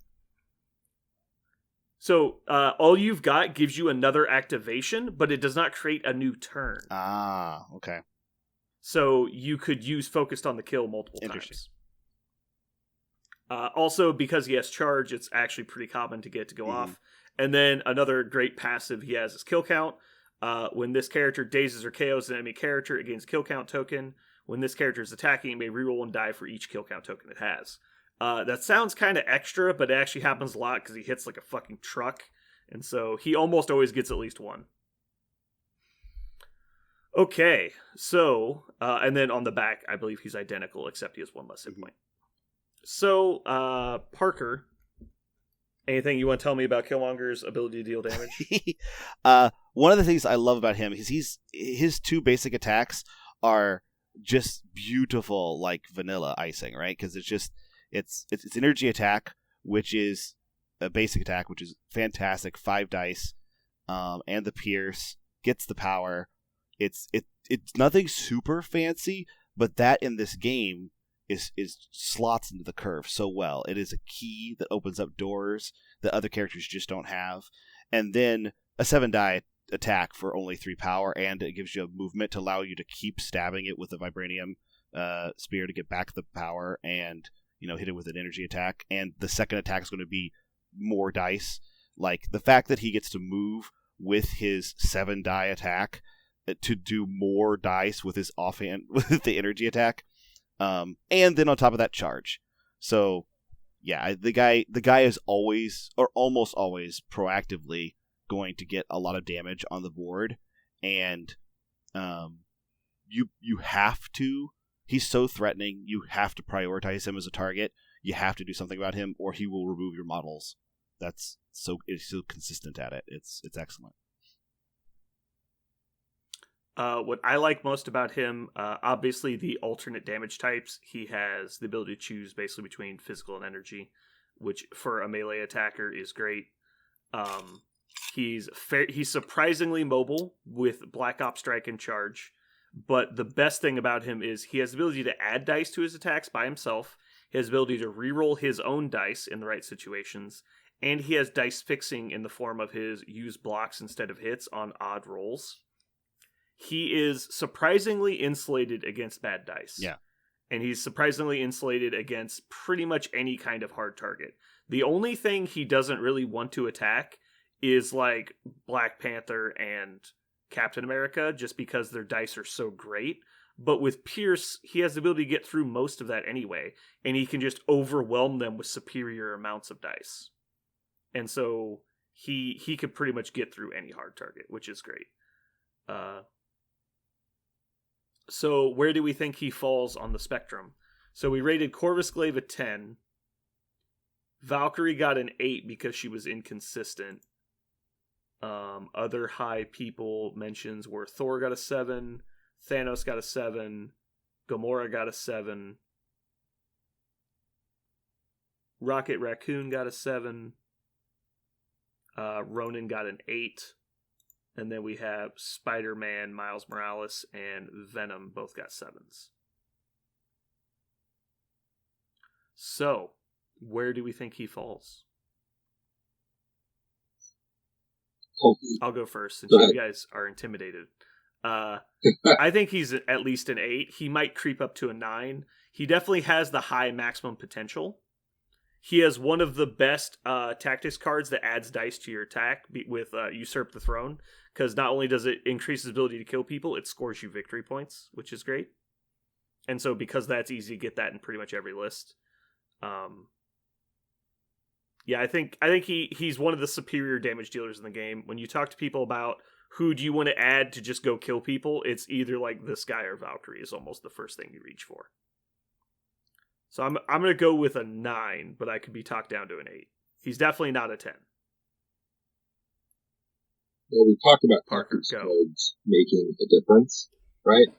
And so many tactics cards work for him, along with the one that's built for him, which you've already mentioned. He has the main component of a beater, which is charge. So he's got everything. He can connect. He will have the power to do it. I like a 9 for him. He has to die. Yeah, he's the number 1 target in every list he's in. That's a good point you bring up, because he's in 3 factions, Criminals, Cabal, and Wakanda, and all 3 of them have a great faction card for him. So Wakanda has both Vibranium Shielding, which makes him actually really hard to pick up, and then Wakanda Forever is great for him, obviously. Then you have Dark Reign is amazing for him in Cabal, and Shadow Organization is amazing for him in Criminals to deliver him Like, there is a great option for a card for him in so many different factions. So that's a good point. I would say that he is a fantastic scalpel, and not just that. He's more like a pocket knife, right? He's got a tool for everything. He unlocks every door, like offensively. Yeah, I believe he's got to be a 9. I believe he has to be a 9. Yeah, for sure. The only thing he doesn't have is a throw. That is the only thing he doesn't have for dealing damage. Right. The fact that he has to use attacks. Jeremy, what's your number? I said a 9. 9. Parker, you say 9? Yeah, I do. Okay, 9 it is. Moving on. Defense, he got a 27.5 on our defense matrix, but that's mostly because he costs 4 points. So he's above average hit points, slightly above average defensive stats. I'm sorry, he's average hit points. 11's pretty average. So yeah, not great on the defense. So there's not a lot of like things we can say about that. Does he make it up to a 4 by having a 4 against physical?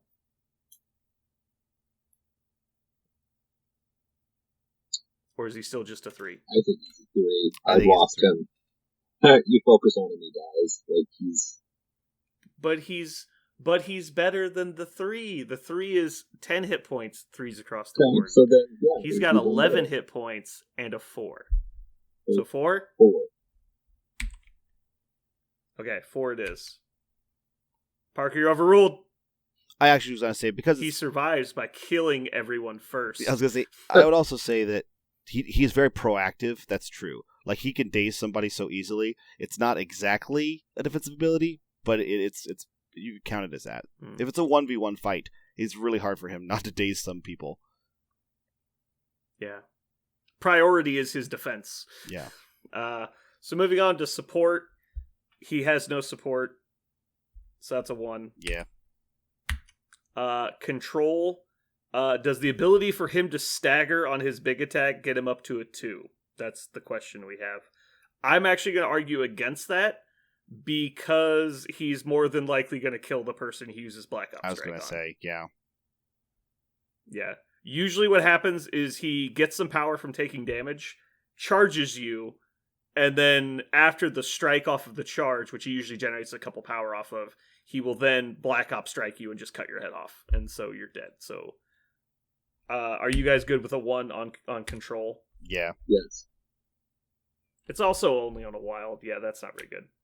All right, so he's obviously a scrapper, right? He's a scalpel piece. Yeah, he might be he's nearly the scrapper. Yeah. So he is the murder death kill of murder death kills, except for Corvus. So we have a 9-4-1-1 scrapper for 4 points. Jeremy, tell me what his overall rating is. How is his mouth feel? He feels like a 6 to me. There's other characters that can do what you need. You get the fuck out of here. Nah.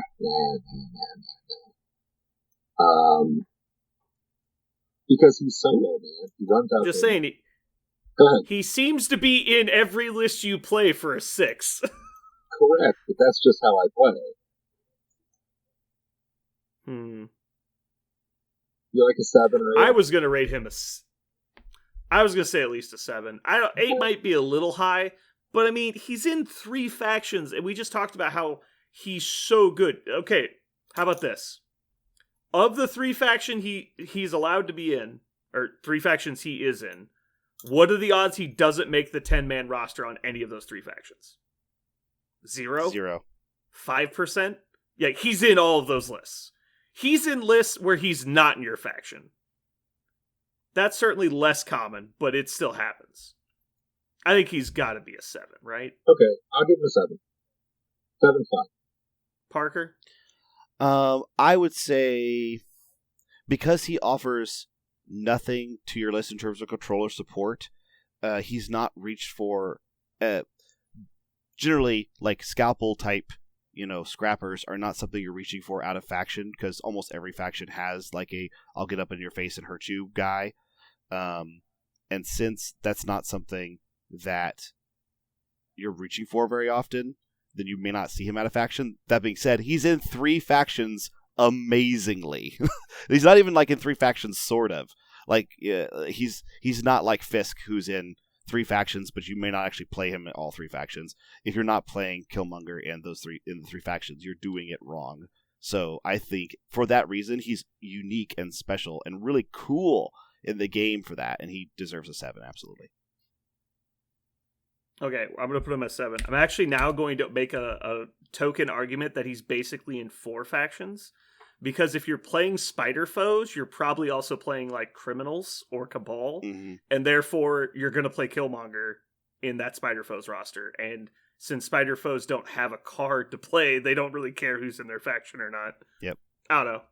I think he gets played as an auto-include in probably 4 or 5 factions. Mm-hmm. And more importantly, he actually makes the squad in those rosters, as opposed to a lot of characters that make a lot of lists that don't get played. Like, I think Hawkeye makes a lot of rosters that he probably doesn't actually get played in, kind of like Black Widow does. She's there for the particular games you need the like flank scorer in, as where Killmonger is almost always selected. All right, so 7 it is. Rounding out our ratings, we have Okoye at a 3, Shuri at a 9, Black Panther at a 5, and Killmonger at a 7. Pretty happy with those. Yay! Alrighty. Okay, and that wraps up our rating section. So that's going to move us into the Daily Bugle, which this week, Jeremy, do you want to tell us what we're doing this week?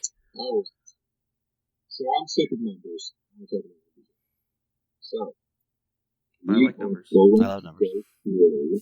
Our favorite characters, starting with power level 2, and work our way up to 5 plus. So what these are going to be are basically, like you said, who do you grab, put in a list, regardless of faction, regardless of anything else. Like, who is your go-to and, your kind of favorite guy at that level. So I thought I'd start for a 2 power level dude. He's my little raccoon. Like, he goes in every list. It doesn't matter what it is. I have to have him. I need to shoot you from forever away. Fucking deal with them. Usually he does get dealt with extreme prejudice, and it gets removed from the table. But it's Rocket Raccoon for 2 power level. Go.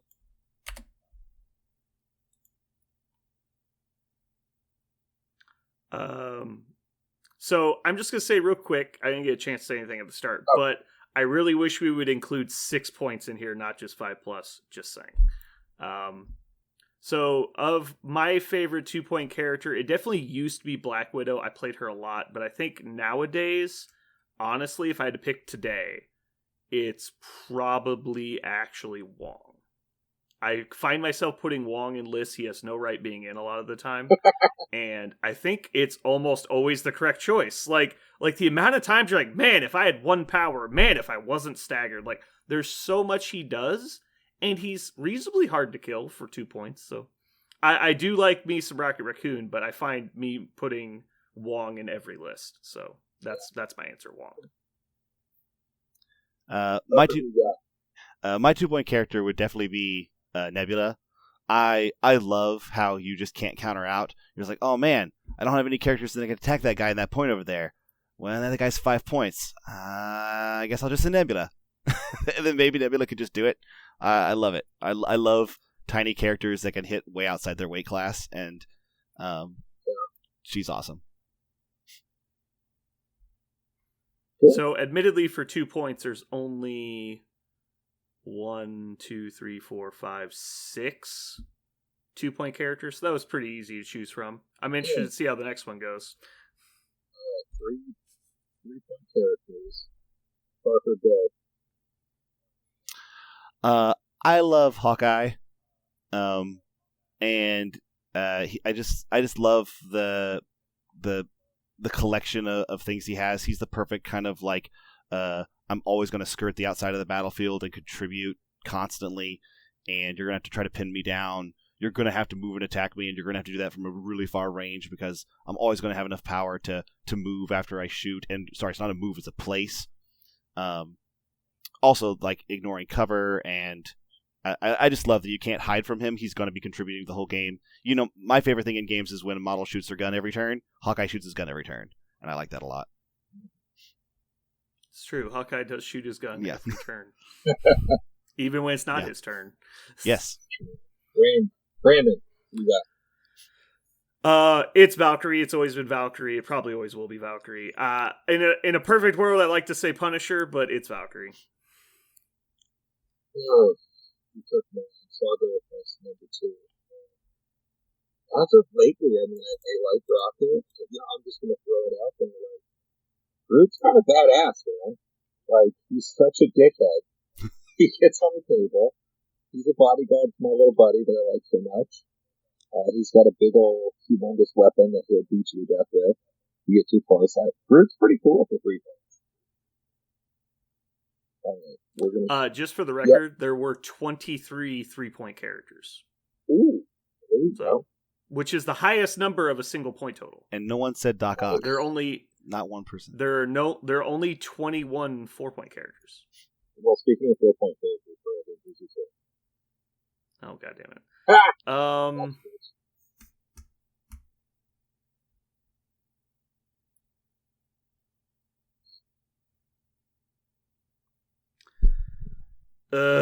I don't know that I actually have a favorite. I'm going to go with Venom. I put Venom in a lot of lists. Although currently it's honestly probably Wolverine. I've been putting Wolverine in a lot of lists, but definitely historically it's been Venom.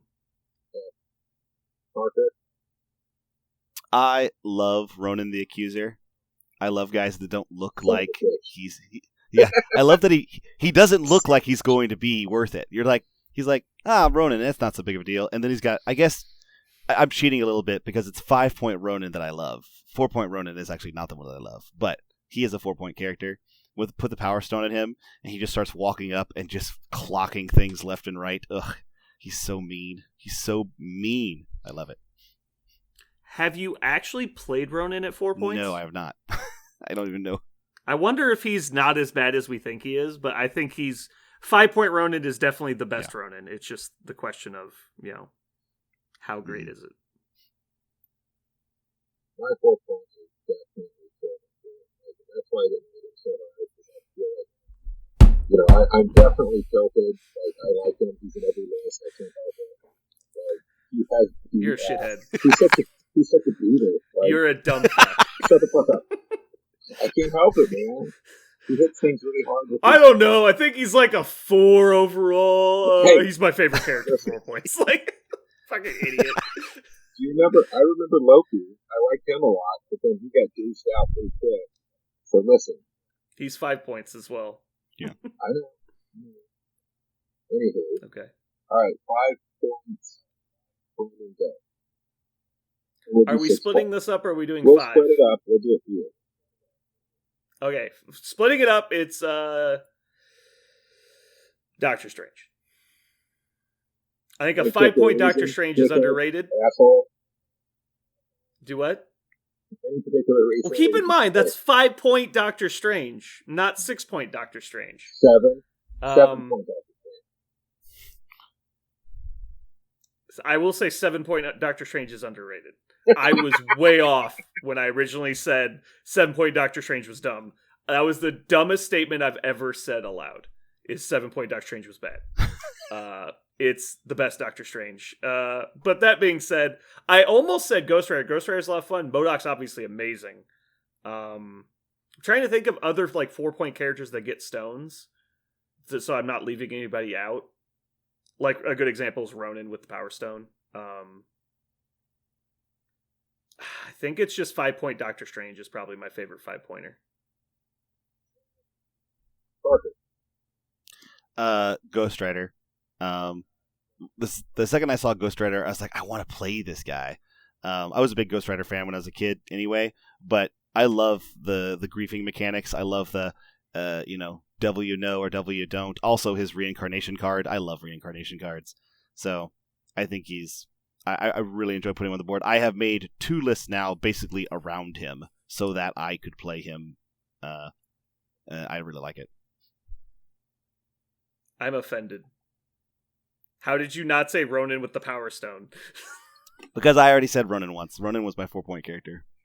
Ronan with the Power Stone was the answer, though. You have to be honest. You're lying to our listeners. Okay, well, if you're both bad at this, you are both bad at this. If you must, then yes, it's Ronan. It's Ronan with a Power Stone. So it's Ronan at 4 points, and then Ronan at 5 points. There you go. The deal done. All right.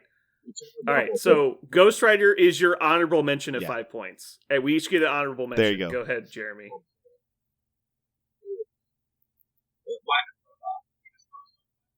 Shit. Damn it. Just guns, chairs, things, people, things. You got everything. I'm the kind of player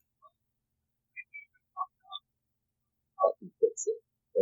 Help me out here, buddy. He'll correct situations that I've created. So I like him. You definitely need something like that. I do. It's like a bullet. All right. I'm actually mad at you. That was going to be my honorable mention, so I have a different honorable mention now. Rocket and Groot. That's 5 point character. They're fucking stapled together. They might as well be one character. All right. Do you have an honorable mention? Is it Ebony Maw? Good, it's Ebony Maw. We're moving on. 5 point Thanos. I like that. He's cool. 5 point Thanos. Yeah. The best right. Thanos, 5 point your Thanos. Your category is 6 point plus. What do you got there? Magneto, not close. Go. It's Ebony not Maw. even remotely close. Ebony Maw, Power Stone. Go. Maw with the Power Stone? Yeah. He can't take the Power Stone. No.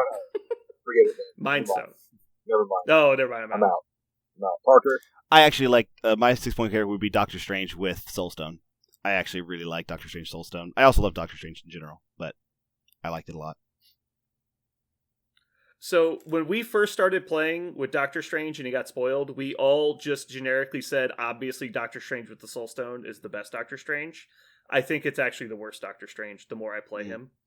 I think Doctor Strange without a stone is better because you saved the point and it allowed you to play a lot different style lists.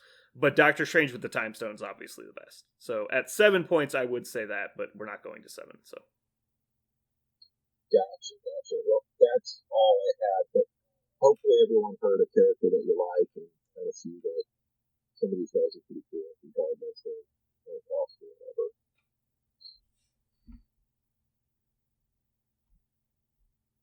Also, clearly everyone's favorite character is Magneto and Doctor Strange.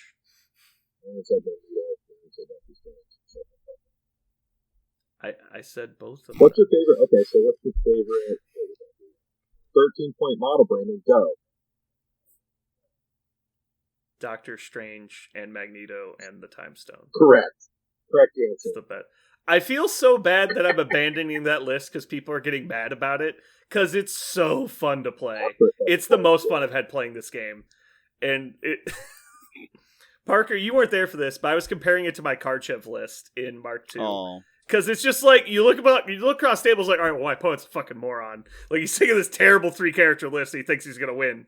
And then somewhere around turn 4, you realize that you're, like, sweating, you're so mad. And you're like, why am I so upset? Like, this list is terrible. Like, oh, wait, maybe it's not. All right. All right, well, I think that's going to do it for us today. Thanks for listening, guys. This has been Brandon. And Parker. Jeremy. And this has been the Ultimate Podcast of Ultimate Crisis.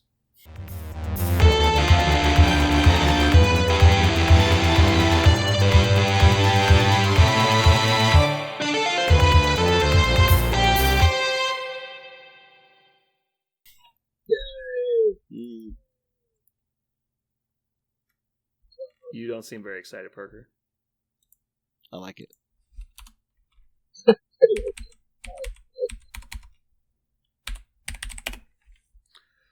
Oh, boy. That was a pretty good little segment at the end there. Yeah. Always nice if people mention shit.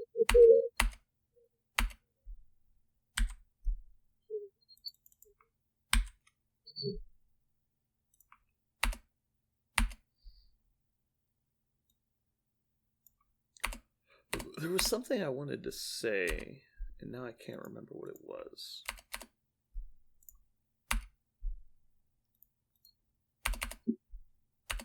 Oh, at some point we're gonna rate the other cards as well, the tactics cards and the crisis cards. We'll probably wait till we're most of the way through the characters for that kind of stuff, and then I think that'll obviously go a lot faster.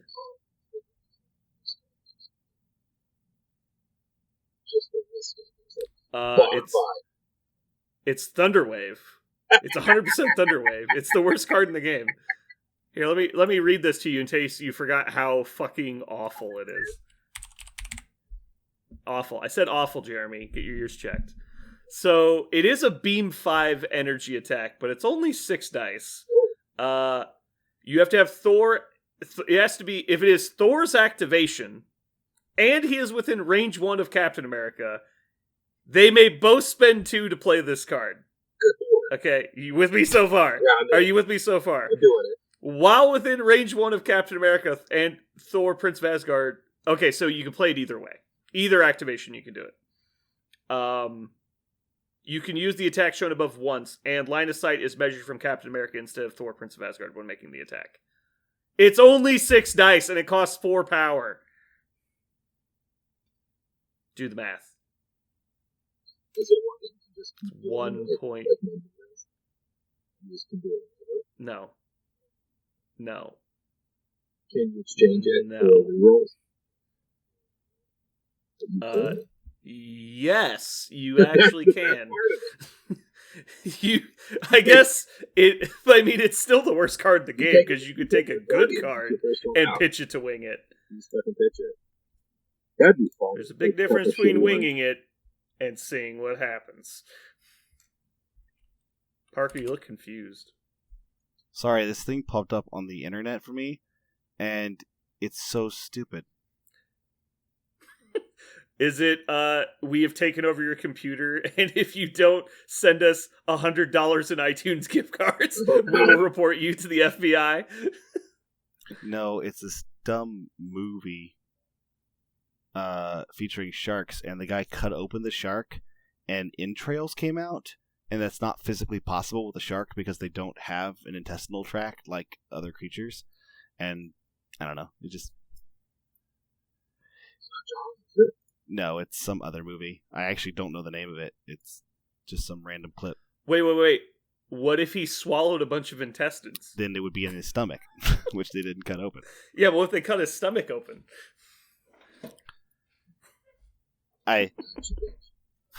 You got me, yeah. Nailed it. Gotcha. I'm the smartest. You're so fucking smart. God damn. All right. On a scale of 1 to 10, I'm real smart. Can I stop Audible? Can we clap? Why would you do that? We're not done yet. I am very tired and sick. How tired are you, Parker? On a scale from 1 to 10, very tired.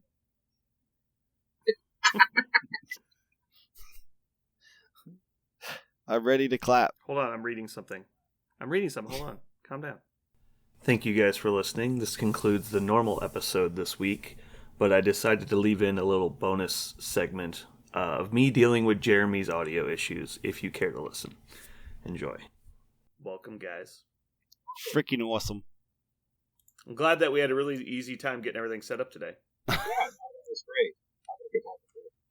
Honestly. At least it was Jeremy having audio issues this week. Yeah, I'll fix it. Was it last week the only week that we didn't have audio issues? Maybe. It's just like software hates us. I don't get it. I've never had this problem before. It's like, I never go to use Discord and it just doesn't work like it does when we try and podcast. I've never had that happen any other time. But if we try and podcast, one of the three of us is fucked, like, every time. Uh-huh. Jeremy, you can't put your phone on the table. I pulled it off. Okay. He's gonna put it back right as soon as I won't texting. put it back. I'll put it back. He's gonna put it back. I'll put it back. Okay. Putting it back right. God damn it. Podcast. See, now I hear the feedback again. Really? Is it? You think it's his phone? Yeah, I think it's your phone. Yeah, I Is hear it my something phone? Well, whenever you're like messing with your phone, I hear like a high pitched screech. Yeah. It sounds like a little high whistle. Yeah, like nails on a chalkboard.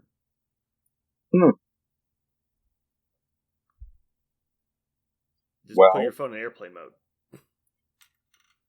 Can't. Why not? Do you have your kids at your house? Yes.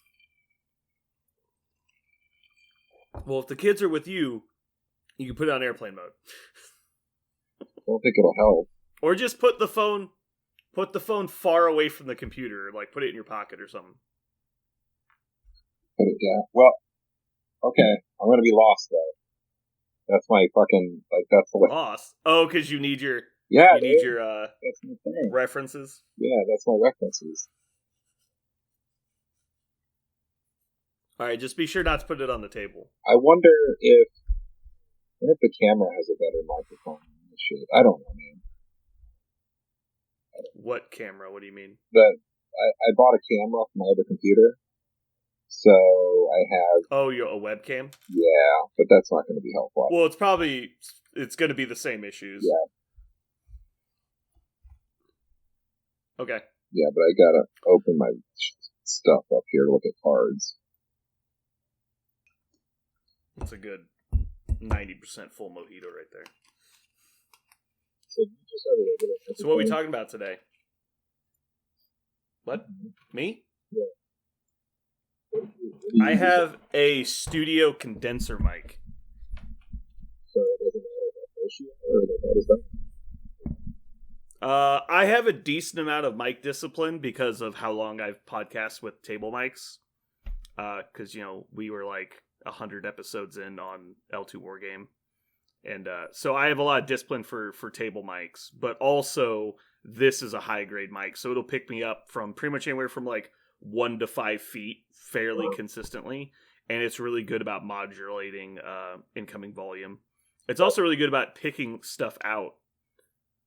Do it. Yeah. So if you're not going to, if you have the discipline to look at your mic when you're talking and to not do this sit back, lean forward thing repeatedly, then a table mic is fine. You just have to have the discipline to not do that. But a lot of table mics that are lower quality will pick up shit behind you and stuff because when the microphone is sensitive enough to pick you up from 3 feet away, it's a lot harder to block out stuff that's 6 feet away because the headset mic's only picking you up from like 4 inches. And so it's a lot higher sensitivity or a lot lower sensitivity than something that's meant to work at 3 feet. That makes sense.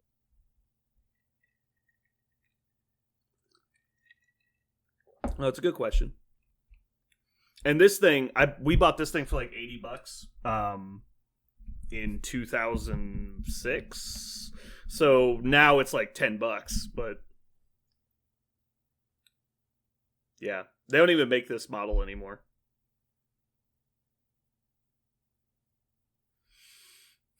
So what are we talking about today? I will not be able to go for all night, so something shorter, hopefully.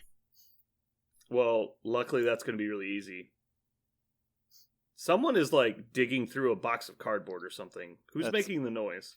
That's Jeremy. Is that Jeremy? You're making noise. Seriously? I'm not doing anything. Yeah, no. There's like a really loud rustling noise coming from your end. Yeah, whatever that is. Oh my Yeah. God, that's like, Yeah. so don't touch that. Yes. Okay. Don't touch that. It's okay. But yeah, we need to make it short because this shit ain't gonna work. I'm gonna have to get this fixed. I do like. Now there was also a lot of background noise with just you sitting there. It comes and goes. I don't know why. I think it's because Discord isn't hearing you very well, so it's trying to up your volume. And then it waits until you make a lot of noise, then it drops back down.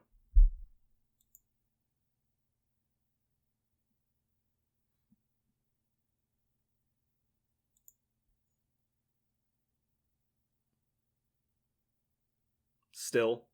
That's possible. See, yeah, like right there, just out of nowhere, your volume spikes, and then we hear like all kinds of static.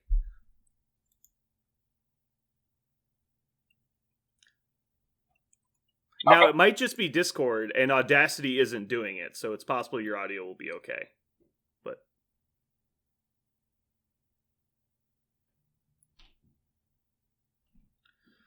All right. So we do need a main topic, though. What are we talking about?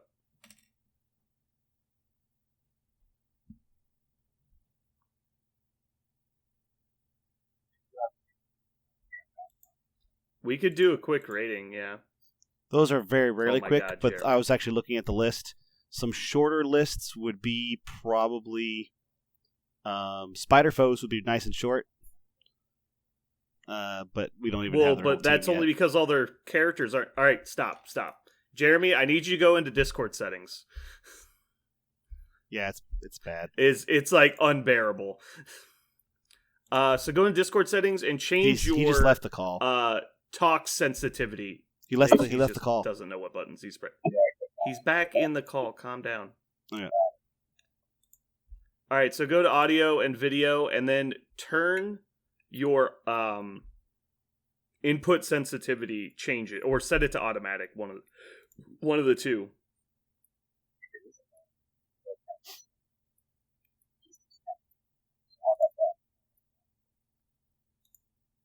I can't tell what you did. Turn on your share screen real quick.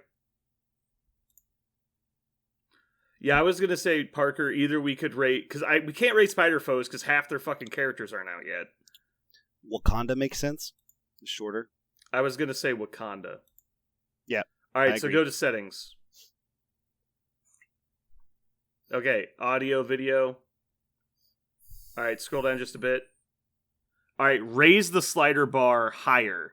Because if you make zero noise, that's way too high. But if you make no noise at all, just watch your floater bar there. That's background noise. So you want it to be above that background noise, but below where you talk. Does that make sense? Yeah. So now talk and see where your level is. But you want it to be on the low end of you talking, because if you're talking quietly, we won't hear you. So just watch your passive volume, and you want to be just ahead of that, just barely ahead of it. Testing 1, 2, 3. Testing. That seems to be about right. No, with that.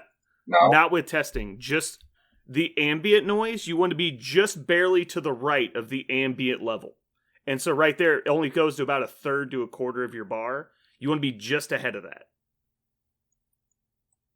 Maybe just a little tiny bit more, but yeah, that's in a decent spot. Yeah, that's probably where I'd go. Negative like 62 decibels. So that way we won't get that feedback stuff, but we'll only hear you when you're talking. Okay. That's better. Thank you. You. That's exactly what we needed. Okay. All right, turn off your stream now.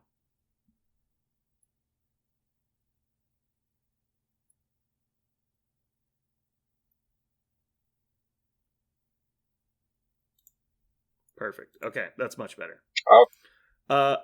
So yeah, I was gonna say we could either do Wakanda or like Defenders, but I don't know. I reorganized the factions earlier, and I added in the 2 new factions. So Wakanda's kind of big, isn't it? Just the 4 people plus Storm. But we'll just rate Storm with the X-Men because she's new still. Okay. So just 4 people. We could do that. I like that idea. Also, I like that we did a ratings last time. We'll do a ratings this time. The next time we can break away from it for a second.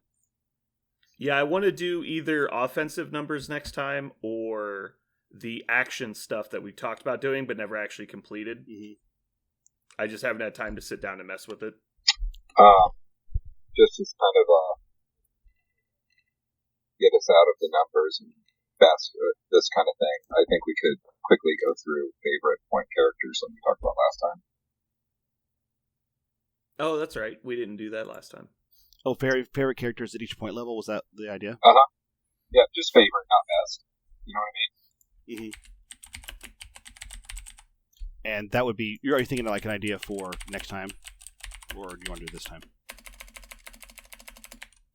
Well, we kind of just did ratings last time, right? Like, we didn't even do anything aside.